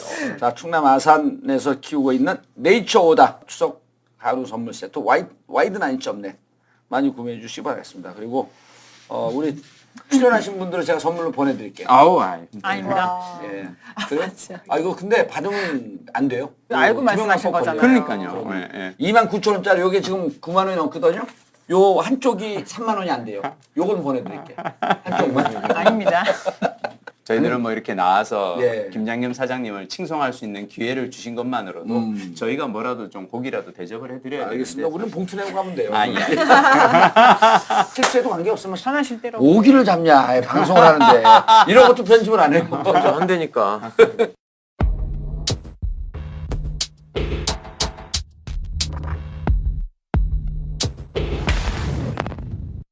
이게 수요일 네. 업데이트 되는데 며칠째 된 거죠? 파업 10일차입니다. 예. 지난번에 5년 전에 170일. 예. KBS가 94일. 야, 그거는 숫자는 잘 외워요, 보면. 뭐니. 지금 분위기가 좀 어때요? 좋죠. 그러니까 뭐 파업을 하면서 분위기가 좋다라고 얘기하긴 그렇지만요. 예전에 비교해 보면은 정말 좋고 사실 저희는 어떻게 보면 약간 저는 좀 꿈 같은 상황, 기적 같은 상황이라고 생각하는 게요. 그러니까 지난주 금요일 날 광화문에서 저희가 이제 돌마고라 그래서 돌아오라 마봉춘 고봉춘 시민들과 함께하는 그 집회를 했는데요. 저는 참 그날 감회가 새로웠던 것이 바로 몇 달 전 촛불 집회 때 겨울에서는 하려고 몸부림치는 거에 대해 박수를 보내는 거죠. 네, 또 이제 많이 사건 들으시니까 정말 정말 심했구나라는 걸 알게 되시면서 마음이 좀 놓으신 것 같은 저는 그런 걸 느꼈어요 개인적으로. 근데 사실 지난 5년간 제일 고생하신 분은 앞에 계신 최강욱 변호사님이세요. 아니 정말로 저희는 왜냐하면 안에서 항상 볼 때마다 죄송했던 게 그 방문진 안에서 혼자 싸우셨거든요. 혼자 진짜 힘들게 싸우셨어요. 나머지 두 명 뭐가 있어요? 혼자 싸운 건 아니고요. 이제 아니, 제가 혼자 제일 어린 승질이 들어요. 제일 어리고 승질이 들어오니까 이제 제일 지랄하고 다닌 건데 제 인생이 어쩌다가 그런 5년이 생겼는지 모르겠어요. 하여튼 제가 성명서 들고 와서 읽어주시라고 이거 좀 읽어주셔야 그때 정말 생뚱맞게 다른 무슨 핸드폰 보조 우리끼리 안에 들어서 엄청 욕했어요. 이게 뭐지? 이게 전혀 안 돼. 근데 바로 읽어주셨는데 제가 너무 감사하다고 하니까 최강욱 변호사님께서 그때 감사는 무슨 감사 너무 미안하다고 하시더라고요. 네. 뭐 많이 못 도와주고 사실은 그 미안하다고 안에서 이제 그 진짜 언론인들이 당한 거를 아시게 되면 그냥 이거는 뭐 야, 안타깝다, 무슨 화가 난다 이 정도가 아니에요. 정말 그 짓을 한 놈들을 정말 죽이고 싶어요. 이건 사람이 할 짓이 아니고 제가 어디 가가지고 방문진 한 처음에 6개월 정도 한 다음에 사람들이 방문진에 대해서 자꾸 물어보고 MBC 물어보고 그때만 해도 그런단 말이에요. 그래서 나는 참 태어나서 진짜 새로운 종류의 생물들을 만나고 있다.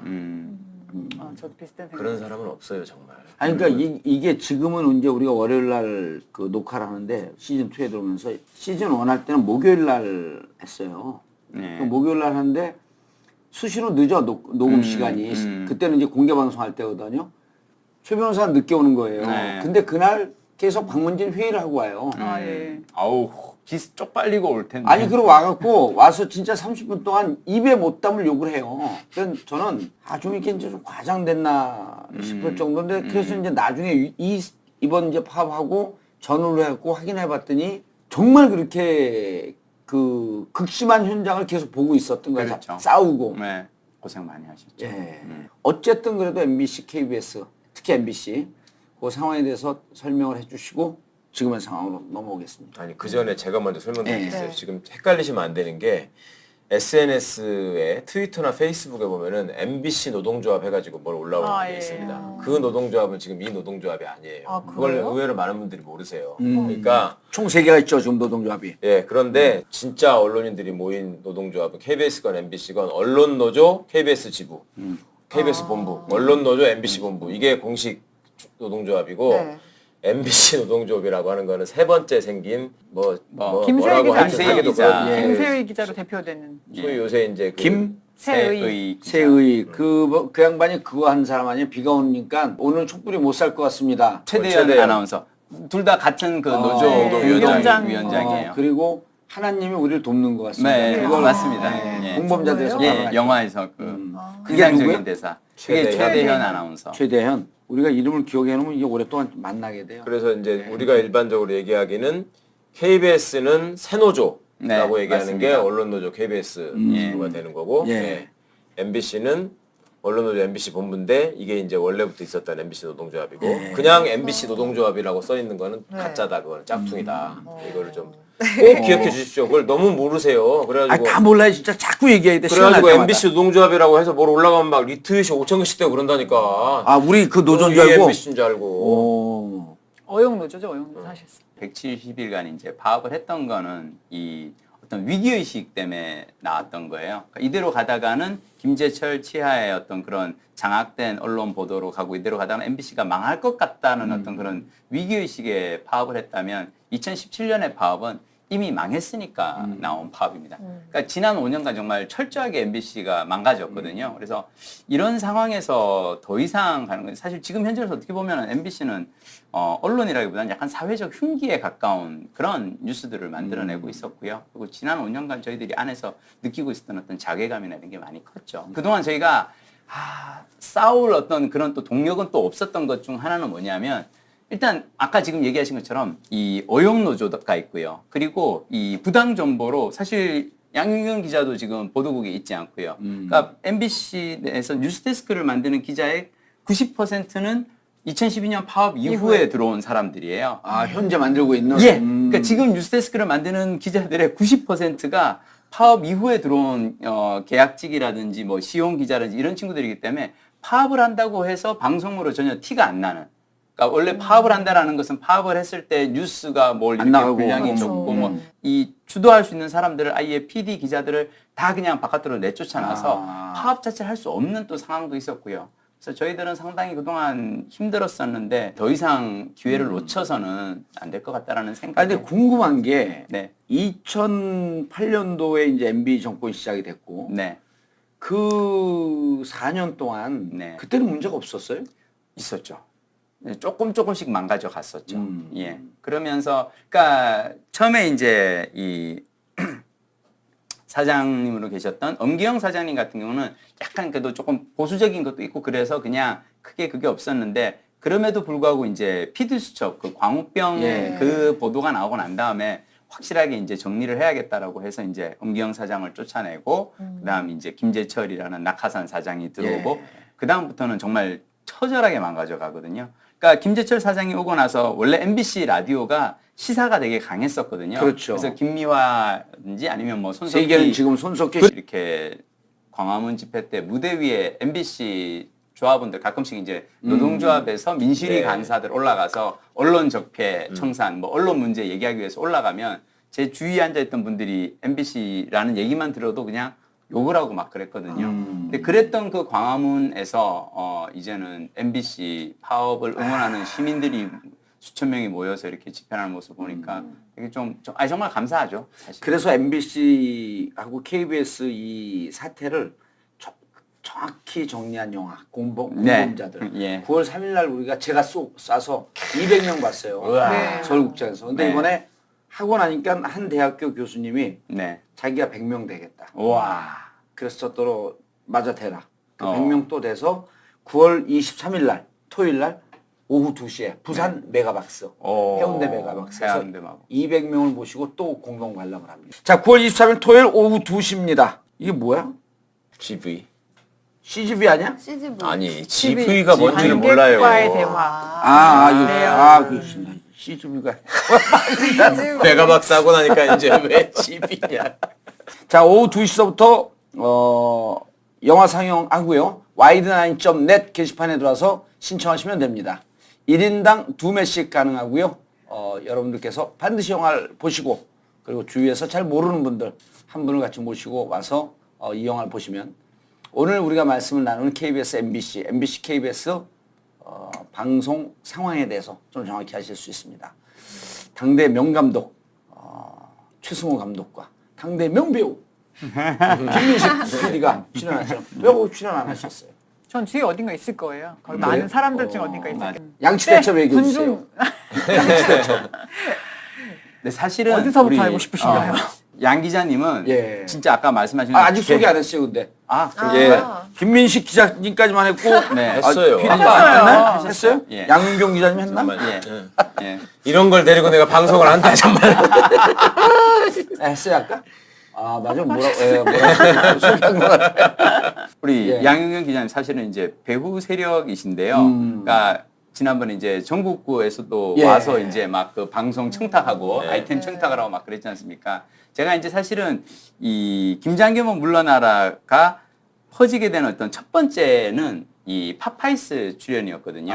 하고 나서 페이스북 라이브 하고 나서 그다음에 이제 팝아이스에 나갔던 게 사실은 이제 그런데 그때 이렇게 팝아이스 출연하러 팝아이스에서 연락이 와가지고 그때만 하더라도 사실은 MBC 그러니까 파업 훨씬 전이었고 파업 얘기도 나오지도 않던 상황이었고 아무런 그게 없는데 갑자기 연락이 와서 뭐 저야 뭐 사장님에 대한 칭송을 할 수 있는 자리라면 가겠습니다 하고 갔더니 계신 거예요. 네. 그러더니 오. 양 기자님 그런 거예요. 선배 저기 실은 내가 몇 주째 계속 와서 선배 팝아이스에 이렇게 출연된다고. 그러니까 MBC 문제를 그거 얘기를 해야 남겨놓고 된다라고 거기에 와서 작업을 하고 있는 거야. 배우 사람 맞네?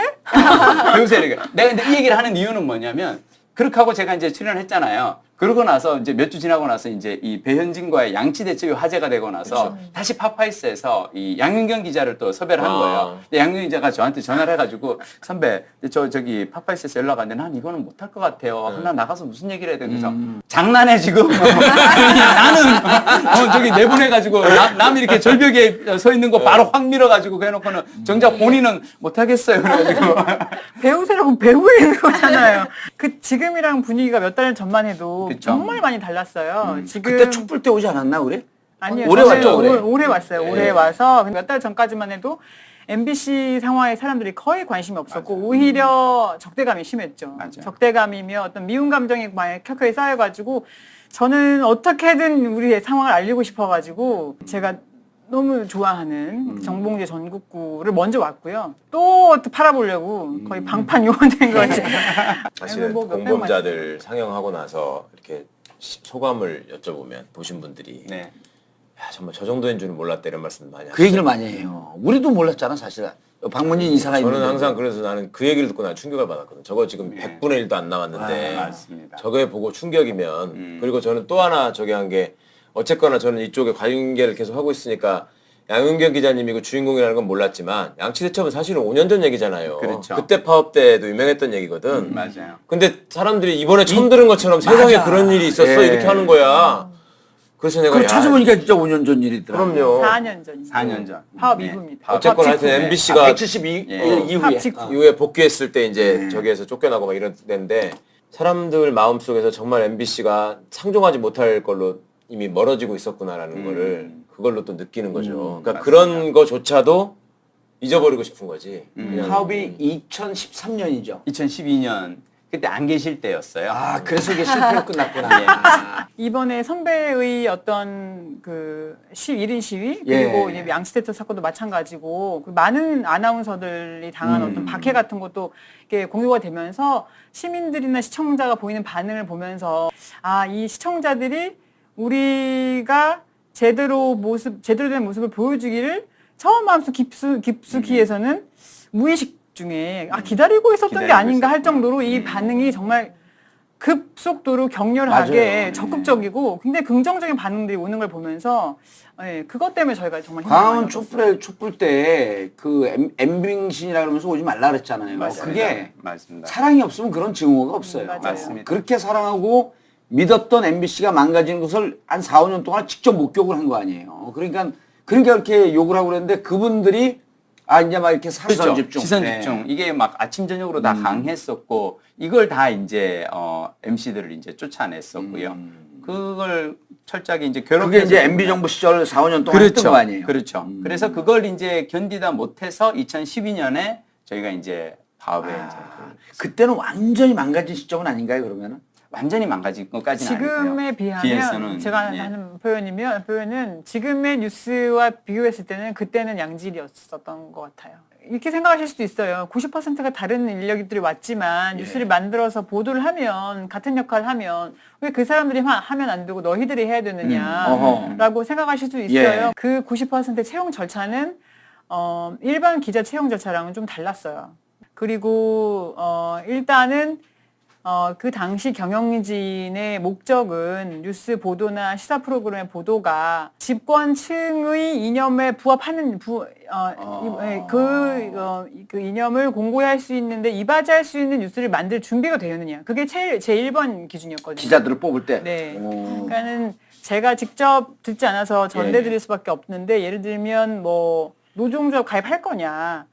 정치적 성향을 묻는 면접이라든지 아니면 심지어는 고향을 묻는 고향이 전라도 쪽인지 아니면 경상도 쪽인지 그걸 알고 있었을 거 아니죠. 그런 질문을 들었다는 말도 제가 들었었거든요. 그러니까 그런 질문들을 바탕으로 즉 뉴스를 만들 수 있는 기자의 소양을 가지고 있는 자인지가 우선이 돼야 되는 면접에서 시험에서 이 사람의 성향이 제 1번이었던 것 같아요. 당연히 편파 보도를 할 준비가 되어 있었던 사람들이 도움이 되는 것이고 그러니까 뉴스가 편향되게 나갈 수밖에 없고 이거는 솔직히 말씀드리면 그렇다 보니까 기자의 능력이나 자질이 후순위를 밀렸던 거죠. 제가 정말 아끼고 사랑했던 제 집 같은 뉴스데스크가 지금은 너무 많이 망가져가지고 정말 사실 슬프죠. 이런 거예요. 그러니까 기자들이 보통 이제 언론은 권력의 감시 견 역할을 한다. 그렇죠. 예? 예. 그리고 그 정치적 입장을 떠나서 정권이 잘못하고 있을 때 권력이 부패하려 할 때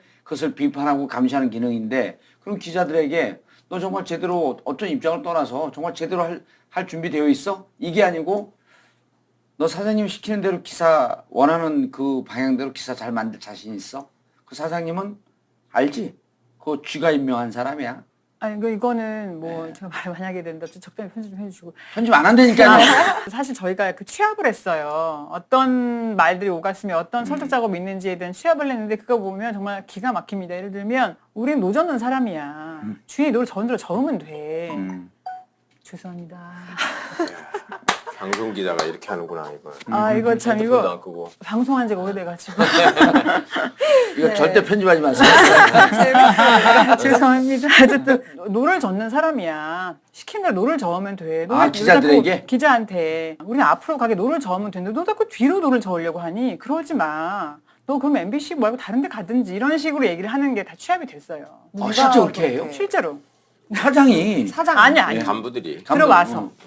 너무 많이 말씀드려요. 그러니까 이게 그냥 생각하면 일정한 어떤 정치 지향이나 이념을 가진 세력이 정권을 잡았으니까 그걸 장악해서 자기 입맛에 만든 방송으로 만들려고 할 것이다. 라는 얘기는 뭐 너무 추상적이에요. 그러니까 일견 어찌 보면 논리적일 수도 있어요. 원래 정치 권력이 그런 거 아니야? 라고 생각할 수 있겠는데 여기서 더 문제가 되는 건 뭐냐면 그러면 뉴스의 품질이라도 유지를 해야지. 그렇죠. 예? 자기네 내부에서도 그거는 개탄하는 수준이었어요. 그러니까 이전에 지금 김장겸이 너무 유명해져가지고 지금 저는 사실 안타까운데 그 앞에 안광한이라는 사장은 PD 출신이란 말이에요. 그 이 사람 입장에서는 나름 PD로서 가지는 어떤 방송 품질에 대한 자기가 사장이니까 최소한의 기대가 그게 있어야지 매출이 나오든지 뭐 광고가 붙든지 할 거 아니야. 그런데 공식 회의 석상에서 내가 당신 지금 MBC 뉴스에 대해서 어떻게 생각하냐. 뉴스도 콘텐츠 아니냐. 맞대. 지금 현재 MBC의 시청률을 떨어뜨리고 MBC의 채널 이미지를 악화시키고 MBC의 신뢰도를 저하시키는 게 당신이 봐도 뉴스 품질 아니냐. 이거 아니지 않냐. 그때 김장겸 보도본부장이었어요. 거기서 뭐 무슨 말씀 옛날 같으면 뻗대고도 남을 사람들인데 지가 봐도 너무 심한 거야. 알아. 개판을 만든다는 거. 그리고 거기를 넘어서서 제가 이제 보도본부장한테 늘 얘기했던 게 SBS나 KBS를 보시면 기자들이 취재 수첩, 취재 노트 해가지고 지상파 방송은 길어야 2분, 3분짜리 뉴스가 나가기 때문에 거기에다가 자기 생각을 다 담을 수가 없습니다. 그러니까 신문 기자들처럼 취재 수첩이라는 거를 실명으로 굉장히 디테일하게 써가지고 취재 뒷얘기를 아주 상세하게 수준 있게 써요. 홈페이지에다 올려요. 네, 일종 블로그 형식으로. 그게 굉장히 내용이 좋아요. 그래서 제가 그래 당신들 말대로 그러면 회사를 위해서 일할 사람 인재들을 경력 기자를 뽑았다고 하니 그러면 타사가 이렇게 하니까 해라. 니들도 이걸 해봐라. 이거 해서 어느 정도의 수준이 인정받으면 떠나간 시청자들이 돌아올 거 아니냐. 그리고 너네들 말대로 애국진영에서 가장 공정하다고 평가받는 방송 같으면 애국진영을 확산시키는 데도 필요하니 그걸 해봐라. 하겠다고 했어요. 6개월, 7개월, 1년이 지나도록 한 개도 못 써. 그걸 쓸 수준이 안 되는 거 실력이. 그럼 애당초 아까 얘기했던 너는 그냥 노만 줘라라고 하는 것뿐만 아니라 조금이라도 기사를 잘 만들지 못하게끔 일부러 그렇게 뽑은 거예요? 글쎄 그것까지는 뭐예요, 모르겠는데 어쨌든 저희를 배제시키려면 빈자리가 생기니까 네. 빈자리에 사람을 채워야 돼가지고 경력을 1년에 몇 차례씩 뽑았어 경력 기자를. 사상을 다 털어보니까 그런 애들만 온 거야? 네, 그래서 하도 MBC 경력을 뽑아서 장안의 경력이 시간 말렸단 말까지 있었어요. 그냥 싹쓸이를 해가지고 네. 그 정도로 기준 하나만 가지고서 많이 뽑았고 그래서 제가 지난 시간에도 말씀드렸지만 언론사 입사를 준비하는 사람들한테는 예. MBC가 최고의 직장이죠. 최고의 직장이죠. 그러니까 한때 제가 대학 다닐 때도 그런 얘기가 있었어요. KBS가 세계 최고의 직장이다. 근데 MBC는 우주 최고의 직장이다 그랬었거든요. 근데 그만큼 구성원들이 가지고 있는 역량도 있지만 그 자부심, 그 다음에 그 어떤 전통이라는 게 있었단 말이에요. 자부심에서 비롯되는 전통이 있고 또 선배들이 후배들을 가리키고 물려주고 하는 이 좋은 시스템이 있었고 그런데 구성원들께서는 받아들이기 어려운 얘기고 저도 여기까지 말하는 거는 조금 모질 수 있다고 생각하지만 예. 이 사람들의 계획은 정말로 MBC를 망하게 하는 거였어요. 제가 맞아요. 5년 동안 느낀 거는 맞습니다. 그러니까 처음에 제가 방문진 이사가 됐을 때 이 사람들이 중간에 쉬는 시간이나 이럴 때 우리 회의장 바로 옆에 이렇게 소파 놓고 앉아있는 데가 있거든. 거기서 얘기하는 걸 보면 그때부터 무슨 얘기를 하냐면 지금 김재철 씨가 이번 공범자들을 보면은 최승호 PD가 이렇게 쫓아가는데. 그러니까 강연 끝나고 난 다음에 얘기를 하니까 저는 MBC가 민영화돼야 된다고 예, 생각합니다. 그 얘기를 하죠. 예. 그리고 자기 재임 시절에 그 정수장학회 주식을 팔아먹기 위해서 이진숙 같은 사람 맞아요. 보내고 최필립 만나려 하고 예. 이러다가 이제 한겨레 신문에서 특종이 했지 않습니까? 드러났잖아요. 근데 그 전에 이미 이 사람들은 2012년, 11년 뭐 이때부터도 MBC를 망가뜨려서 사람들로부터 도저히 공영방송으로 봐줄 수 없는 상태로 만들고 그렇게 되면 사람들이 이걸 외면할 거 아닙니까? 예. 그럼 이걸 팔아치우는 거야. 팔아치운다는 건 민영화를 시키는 거예요. 그러면 그때만 해도 재벌이나 종편이나 이런 데에서 항상 그거를 호시탐탐 노리고 있었기 때문에 그렇게 해서라도 MBC를 망가뜨리고 싶었고 그 배경에는 MBC 구성원들이 가지고 있는 역량이나 그 전통이나 이런 것들이 자기들한테 너무 버거운 거예요. 그러니까 이 사람들이 어떤 상황에서도 권력이 자꾸 이걸 장악하려고 하지만 자꾸 고개를 쳐들고 나오면서 프로그램을 만들었거든. 네. 그리고 자기들이 볼 때는 그거를 못 눌렀기 때문에 정권을 뺏겼다고 생각하는 거예요. PD 수첩도 그렇고 지난번에 말씀드린 탄핵 사건의 그 생중계도 그렇고 그런데 그 와중에 이제 그 똑똑한 사람들을 배제시켜서 우리가 일반적으로 생각할 때는 CEO를 해봤던 분들은 굉장히 지극히 보수적인 생각을 가진 사람이라도 회사에서는 절대 저렇게 못한다. 왜냐하면 능력을 가지고 회사의 실적을 만들어내는 사람들을 다 배제시킨 거거든. 예. 그리고 어중이 떠중이들을 갖다 놓은 거예요. 진짜로. 그러니까 우리도 사업을 오래 해본 사람은 어떻게 그럴 수 있을까라고 하는 그러니까 게 이 이해가 잘 안 사람들은 되더라고.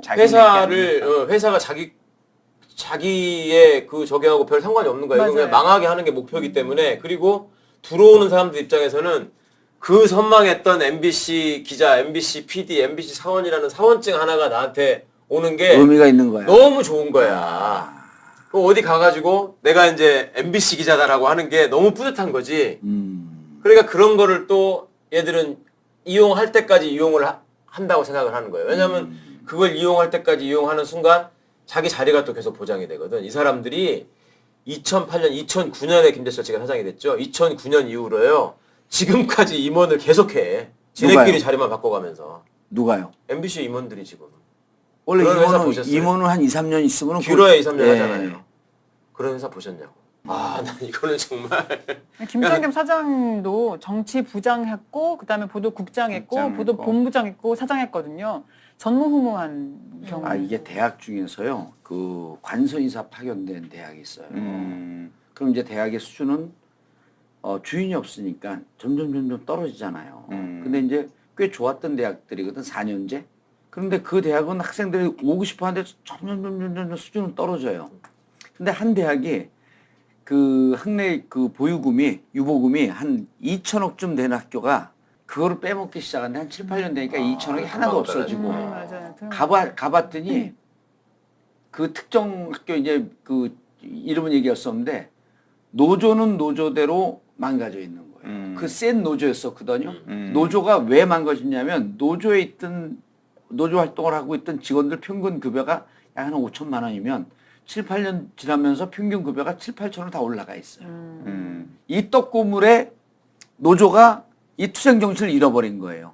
그리고 학교 교직원 교수들도 점점 급여가 올라가서 이 부패의 공생 구조가 돼버린 거야. 학교는 완전히 망가지고 있거든. 학내 유보금 하나도 없고 신입생들은 뭣도 모르고 계속 그 대학을 들어갔고 그 돈을 넣고 나중에 한 2, 3년 있다 이거 학교 제대로 만들어갖고 만들어야 되겠다 그래서 학내에서 학내 민주화를 하려고 보니까 너무 골마 있는 거야.